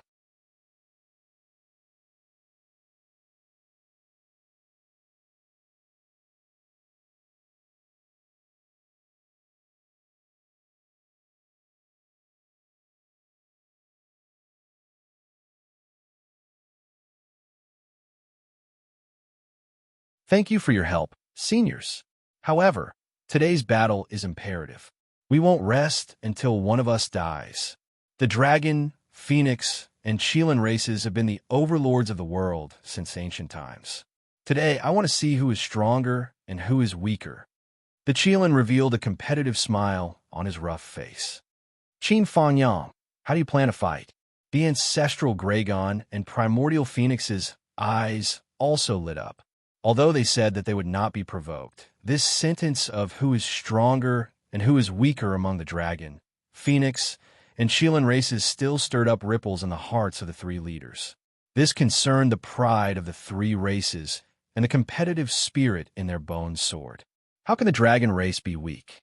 How can the phoenix race be weaker than other races? The Sheelan race has always been the strongest in the world. Even if you're provoking us, we're still the strongest. It's very simple. The safety of Shangjing is now in my hands. Qin Fanyang pulled out his sword, and the sword aura surged. In the three battles, which race can defeat me and kill me will naturally be the strongest. Qin Fanyang knew very well that he was able to stall for time until now. It was already a great success for his expectations. It was really thanks to the arrogance in the three races' bones. Otherwise, they would have launched a large-scale attack long ago. However, they obviously would not allow him to continue using words to stall for time. They were very clear about his goal. Provoking them seemed to work, but in fact, they were deliberately going easy on him. However, whether they were willing or not, he had ultimately stalled for time. There was no doubt about this. If he wanted to stall for time now, he could only use real swords and spears to fight for time with blood. Straightforward. Ancestral Gragon laughed loudly. You're a real man. Since that's the case, let's not talk anymore. Qin Fanyang said slowly, let's fight. Do you want to fight or send someone else?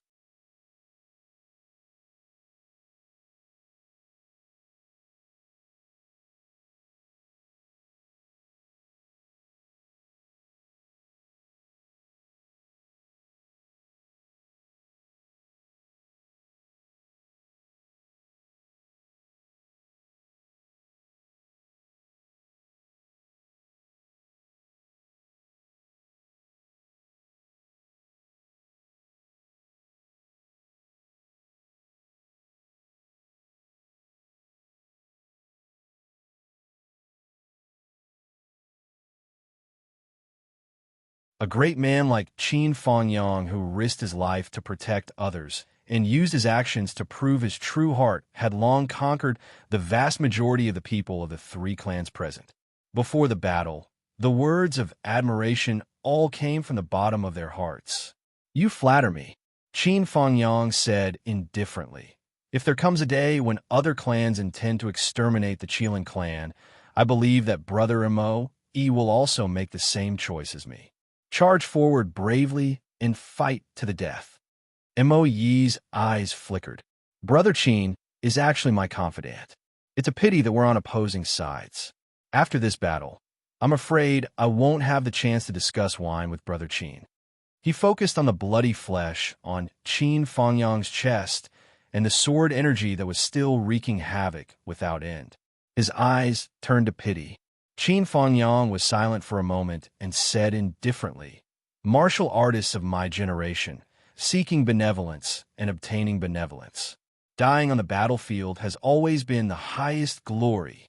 I, Qin, have a clear conscience when I'm alive and can rest peacefully after death. My friends and family are honored by me, and my enemies are regretful because of me." Qin Fangyang paused for a moment and continued. "Looking at it now, it seems that it's close at hand and can be obtained easily." Mo carefully digested these few words. His expression changed, and he was filled with respect. "Brother Qin, well done. Please." Qin Fangyang raised his sword and bowed solemnly. "Please." Mo bowed with his sword. Then, the two of them attacked at virtually the same time. However, the degree of devastation of this battle still exceeded everyone's expectations. Mo indeed did not underestimate the enemy. From the beginning to the end, he maintained a steady strategy of fighting steadily. From the beginning to the end, he did not give Qin Fangyang any chance to fight with his life. But what he did not know was that this was also Qin Fangyang's true intention.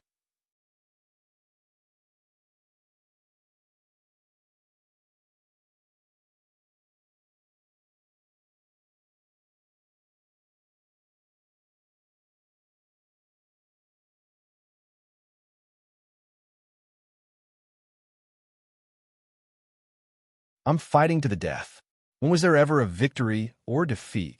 Qin Fangyang's indifferent voice echoed in the void. The words admit defeat can be said easily, but it will never come from my mouth. Everyone, if you want to attack Shangjing, you have to keep your promise. Qin Fangyang laughed hoarsely. Before I die, Shangjing is safe. But as long as I'm alive, I'm the Great Wall.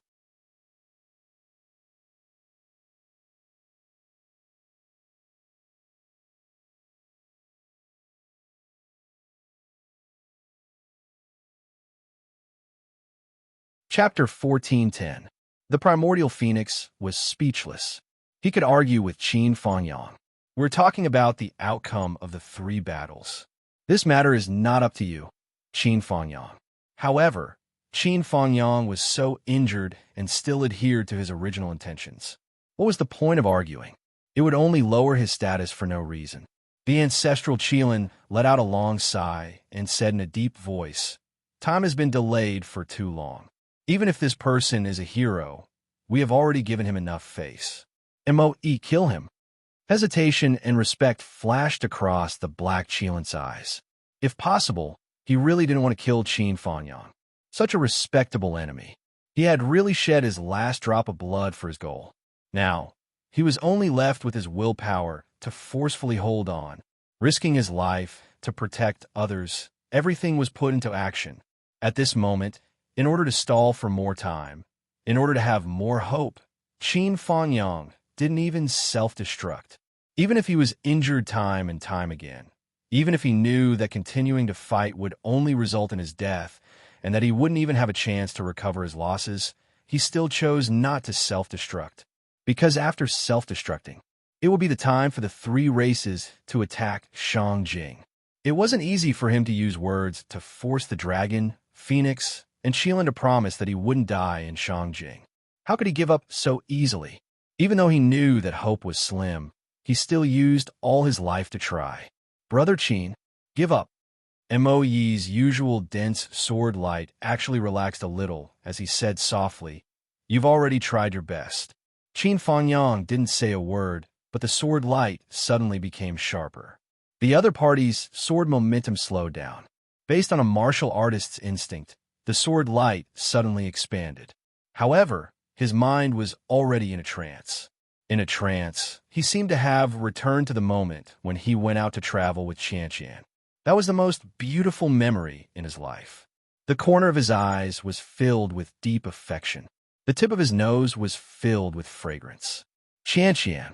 He was in a trance, and his eyes were a little misty. There was some gentleness and affection. There was also that unforgettable bitterness and pain. What a pity! Qin Fanyang's face was filled with extreme loneliness. At this moment, he had forgotten everything. He had forgotten that he was still fighting. Wielding his sword to dodge was already an instinctive action. His thoughts seemed to have left his body and floated away as fresh blood slowly seeped out. The color was already very faint. However, the figure in his heart was becoming clearer and clearer. The devastatingly beautiful Lu Qianqian seemed to be wearing her favorite moon-white dress. She stood in front of him, looking at him with deep affection and pain in her eyes.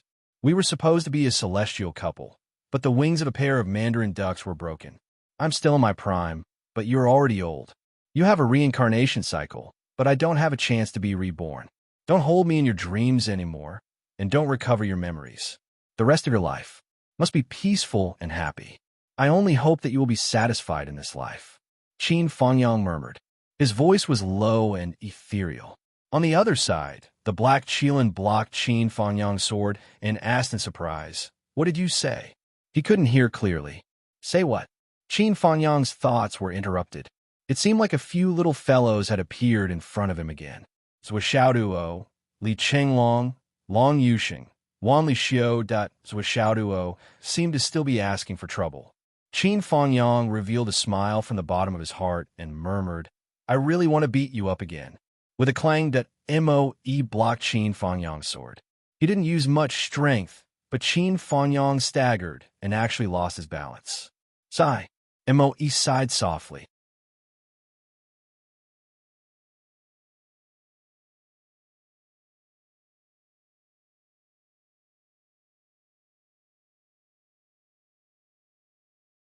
The sword light once again turned into a sky full of stars, extremely magnificent.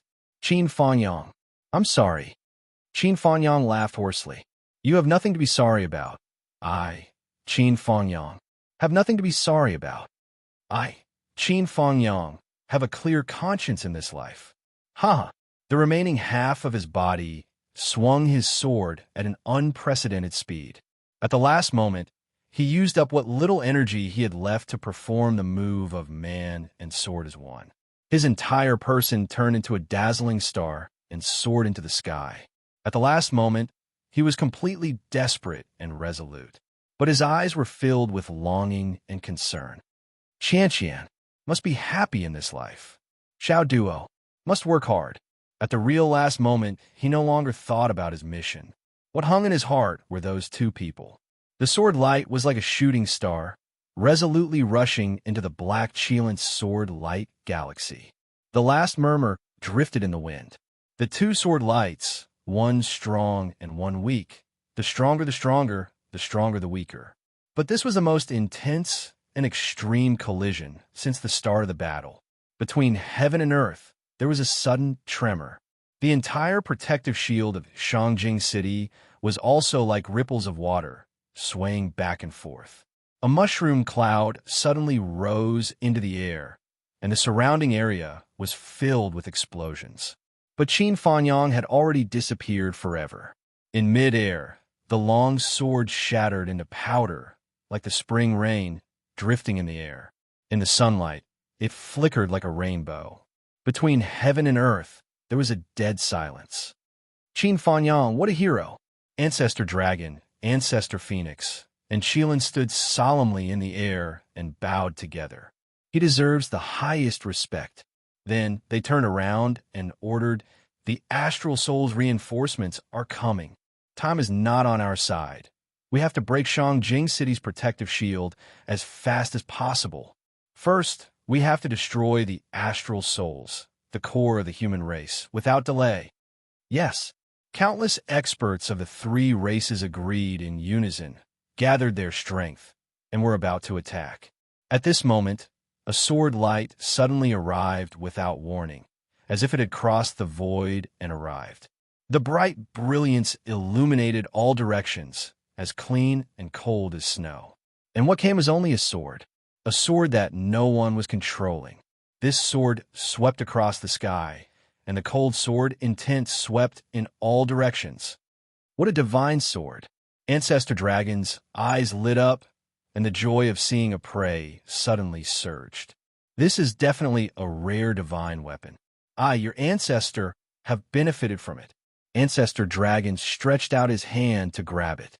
But just as he stretched out his hand, an illusory white-clothed figure suddenly appeared on the sword, appearing as abruptly as this sword that had appeared out of nowhere. That figure was dressed in snow-white clothes, and his expression was cold.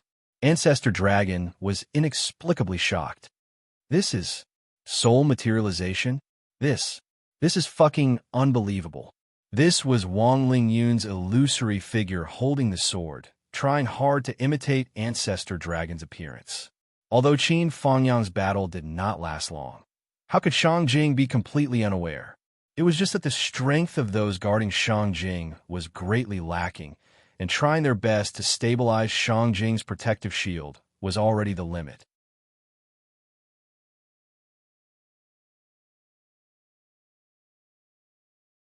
After all, the aftermath of a battle between grand heavenly immortals was already a difficult test for Shangjing's protective shield. But Shangjing was not absolutely without people who had the ability to assist in the battle, such as Wang Lingyun. As Qin Fangyang's battle continued, he had already completely fused with this war god sword and could enter the battlefield at any time.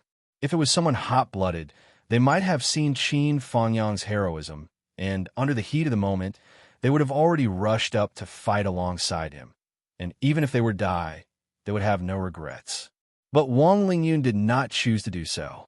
He clearly understood that the disparity in strength between the enemy and himself was great. The current stalemate was fought for by Qin Fangyang's sacrifice, and there was no more meaning if he joined in the battle. Even if he went up, he would only break the agreement that Qin Fangyang painstakingly made with the three ancient god clans. It would cause all of Qin Fangyang's efforts to go down the drain. It would further accelerate the process of the three clans attacking Shangjing. If the other party broke the agreement because of his participation in the battle, Qin Fangyang could not say anything. There were hundreds of millions of enemies. As long as a few of them came up, he and Qin Fangyang would be torn apart. Therefore, he could not go up, and he could not let down this promise that Qin Fangyang exchanged with his life. As long as he did not die, Shangjing would be safe. Therefore, he could only take action after Qin Fangyang died in battle, and replace Qin Fangyang to fight for even a second. There's still me, I can still fight. Wang Lingyun said heroically. A mere spiritual body dares to talk nonsense about fighting with me? Ancestral Dragon was furious. Attack! He actually ignored Wang Lingyun's challenge. In the distance, a long howl faintly sounded, and it was the voice of Emperor Zhaixing, Yu Xingchen. Wang Lingyun laughed loudly. So what if you're a spiritual body? Today, I'll let you know the power of a spiritual body. Before he finished speaking, he actually merged the entire spiritual body of the illusory figure into the Jinghong sword.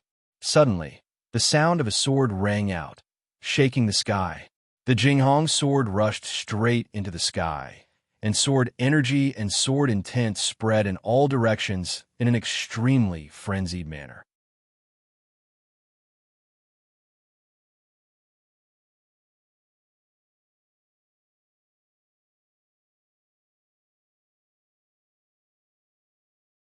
Drawing his sword and fighting in the air, a man's heart is like iron. So what if I die?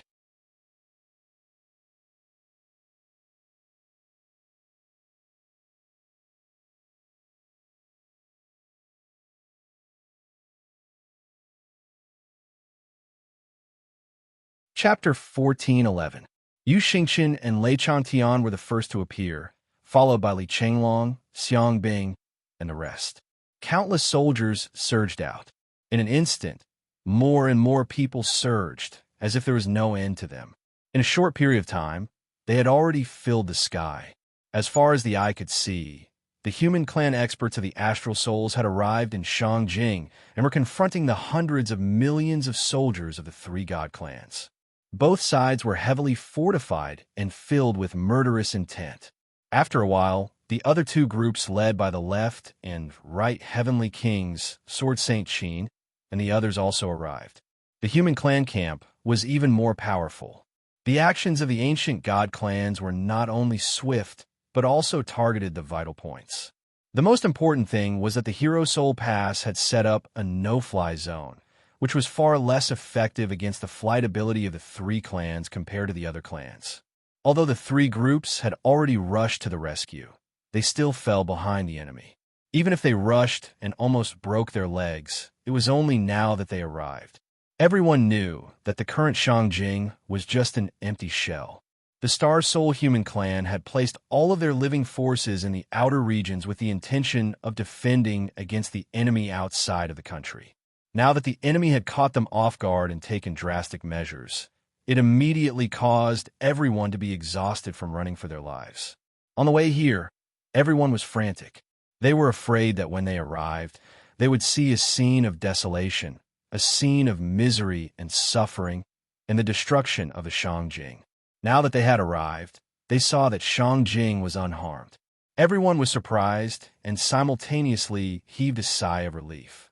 However, when they looked at the formation of the three clans' armies, everyone felt a sense of oppression in their hearts. What was going on? We clearly couldn't reach the rescue in time, but why was nothing happening in Shangjing? Could it be that the plan of the ancient god clans was just for show? The army arrived above Shangjing just to intimidate them? Otherwise, why didn't they move at all? Li Qinglong, who was most worried about the battle situation, finally felt relieved. Immediately, he felt his heart beating uncontrollably. It was an ominous feeling. He wanted to open his mouth to speak, but his mouth felt dry. Li Qinglong was no stranger to this feeling. He had felt it once before, but that time was that Yu Moyan and Li Zhongming came over, their faces pale. It's swollen. I'm panicking for no reason. It's like. Li Qinglong's face paled. You feel the same way? Yu Moyan and Li Zhongming's eyes were filled with panic and fear. Tell me, what is going on? It can't be. Something extremely bad must have happened to us. Li Qinglong's lips trembled. Someone as quick-witted as him already had an answer in his heart, but he couldn't say it out loud. Or rather, he didn't dare to say it out loud. He was even more afraid of getting Li and Yu's approval. At this moment, he would rather his judgment be wrong. Wrong, it must be wrong. Yu Xingqian went forward to negotiate. Although he didn't expect the three clans to withdraw their troops, he hoped that both sides would move the battlefield to a place far away from Shangjing. The Dragon and Phoenix clans didn't mind, but the people of the Astral Souls didn't want to fight in the sky above Shangjing. Once the battle started, Shangjing would be in a terrible situation or even completely destroyed. This was something that could be expected.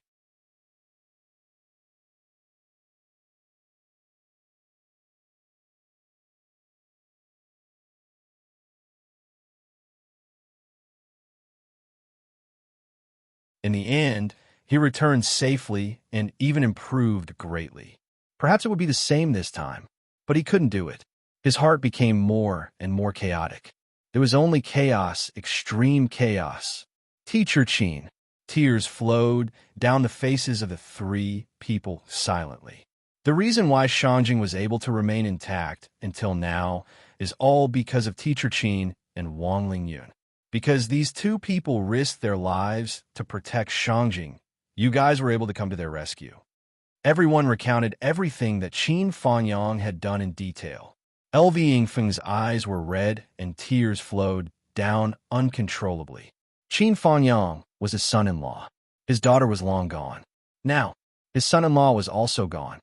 I only hope that husband and wife can meet in the underworld and make up for their loss.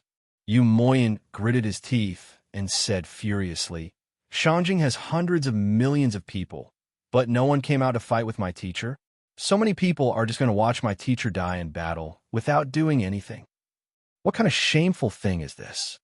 LV Feng sighed softly and said with tears flowing down his face, "It's not that we don't want to come out, but we can't.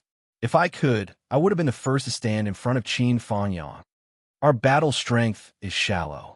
It's fine if we can't compare to the dragons, phoenixes, and Qilins, but who doesn't have some hot-bloodedness?"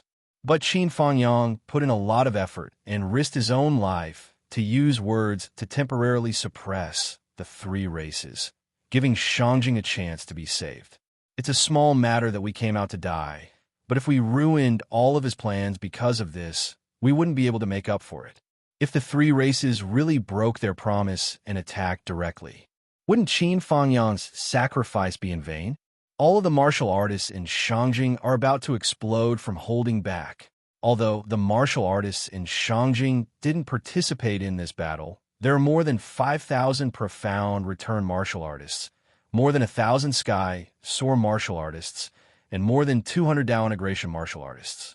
They sacrificed themselves to fuse their souls and cultivation bases into the protective barrier of Shangjing. They followed Qin Fangyang's example and risked their lives to protect others. Everyone wants to do something, but they're not strong enough. There's a limit to what they can do. The feeling of watching the heroes bleed in the sky and not being able to do anything has already made everyone's mentality explode. If the military didn't discover it in time and give strict orders to stop it, I'm afraid that more than 100,000 martial artists would have fused their lives and souls into the protective barrier of Shangjing. 200 million citizens prayed sincerely for the heroes. Qin Fangyang's longevity tablet is displayed in the homes of countless citizens. The moment Wang Lingyun rushed up, the name of the god of war once again resounded in the sky of Shangjing. Now, Teacher Qin and the god of war are the two monuments in the hearts of the citizens of the Astral Souls continent. They're immortal monuments. The protective barrier of Shangjing covers a huge area. Even if the blood of countless heroes was spilled on it, it only made the barrier 3 times stronger than before.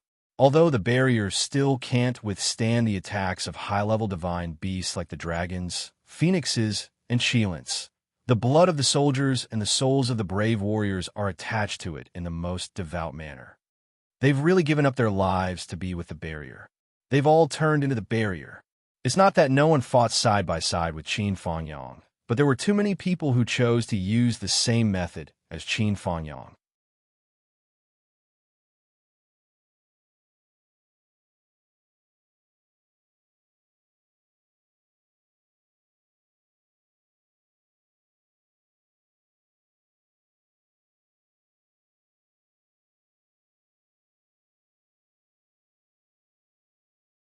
Chapter 14:12.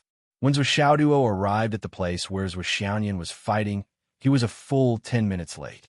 That was because he met Yin Xiao, who had come to give him treasures. 2 gourds, the Grandmaster of Heaven's Water-Fire Gourd and the Primordial Beginning Saint's all-encompassing gourd. Master instructed me to send these 2 gourds to you. Yin Xiao said, straightforwardly. The Water-Fire Gourd that I gave you previously was just the image of the gourd itself. This time, it's the main body. After saying that, she was about to leave. Zhuo was overjoyed. He hurriedly took the gourd and began to curry favor. Sister Yin Xiao, since you're here, why don't I bring you along? Let's go and watch the show. Don't you hate that patriarch Nether River? Yin Xiao rolled her eyes. When did I say that I hate Nether River? This kid clearly wants me to be a strong man, but he doesn't want to owe me a favor. He says that I'll bring you to watch the show. Doesn't that mean that I have to thank him when we get there? However, it's not impossible to make a trip. Coincidentally, I'm bored now. Anyway, I'm going to travel with Master to the starry sky at that time. There's nothing to be calculative about karma. However, if I can help with Xiaoduo, I can repay some karma and express the gratitude of the disciples of Jie School. We can also leave some memorable memories for each other. In the future, there will be many things that can be recalled in the vast starry sky and recalled time and time again. Only memories will forever belong to you when you're alive. With that thought in mind, she said straightforwardly, all right. So Xiaoduo was immediately energized. Yin Xiao was already a peak stage, sage-level expert.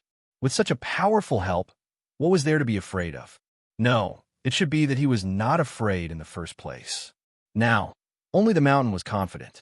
Hence, he rushed along with Yun Shao excitedly. When they arrived at the border of the Blood River, they saw that all those with Xiaoyan and the others were surrounded. They were fighting well and were not at a disadvantage. However, when Yun Shao saw with Xiaoyan using Dharma treasures, she was dumbfounded. She had never seen such extravagant use of Dharma treasures before. That was the same as using a Dharma treasure to randomly smash it. After throwing out a magic weapon, he actually used it until he exhausted all of his spiritual energy before retrieving it. Zhuo Xiaoyan fanned the flames of 5 birds, fanned dozens of times to the left, the right, the front, and the back that it looked like it was about to be scrapped. Even if it was a spiritual treasure, it would still be damaged.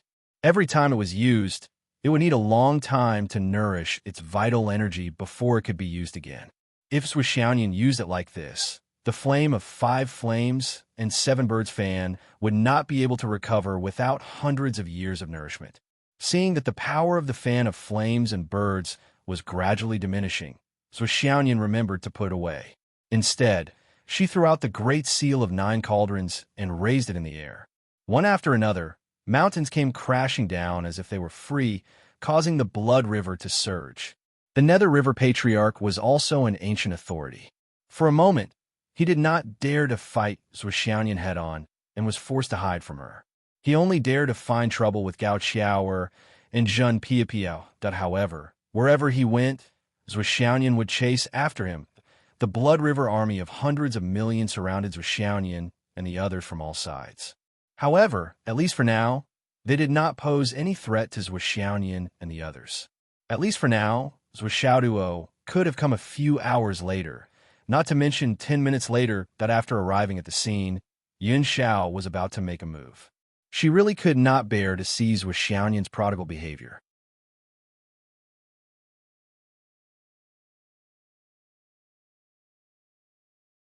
After this fierce battle, she would have to properly explain to this little girl the secrets of the treasure Luck Envoy's attack and defense.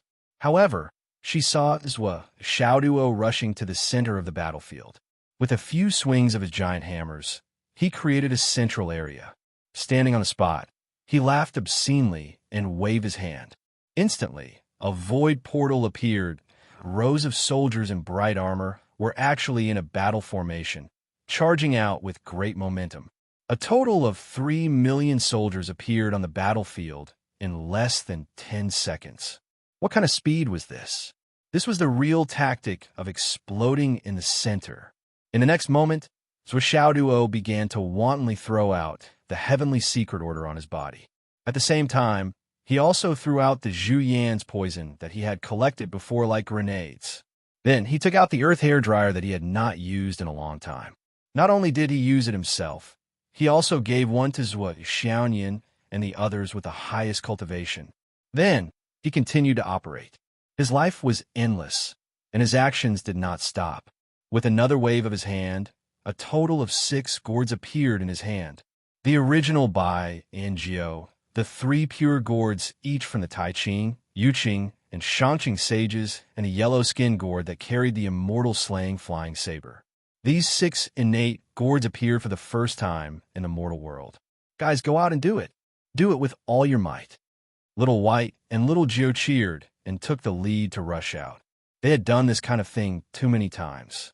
They were already familiar with it. Then, with a gourd in his left hand and a gourd in his right hand, young masters will leaped into the air and shouted, "Mingi, I'm calling you. Do you dare to answer me?" Mingi did not say anything. "I'm not a fucking idiot. You must be up to something if you call me that. I won't answer you."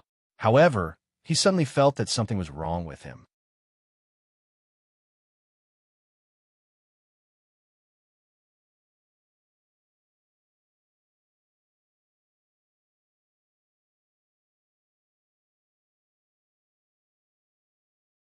You're tuning in to the Romance Rendezvous YouTube channel. We're so grateful for your support, and don't forget to subscribe to join us on this incredible journey through captivating stories. Your generosity through donations truly makes a world of difference, as it's the primary source of revenue that allows me to expand and enhance this channel for you. Thank you from the bottom of my heart for being a part of this adventure.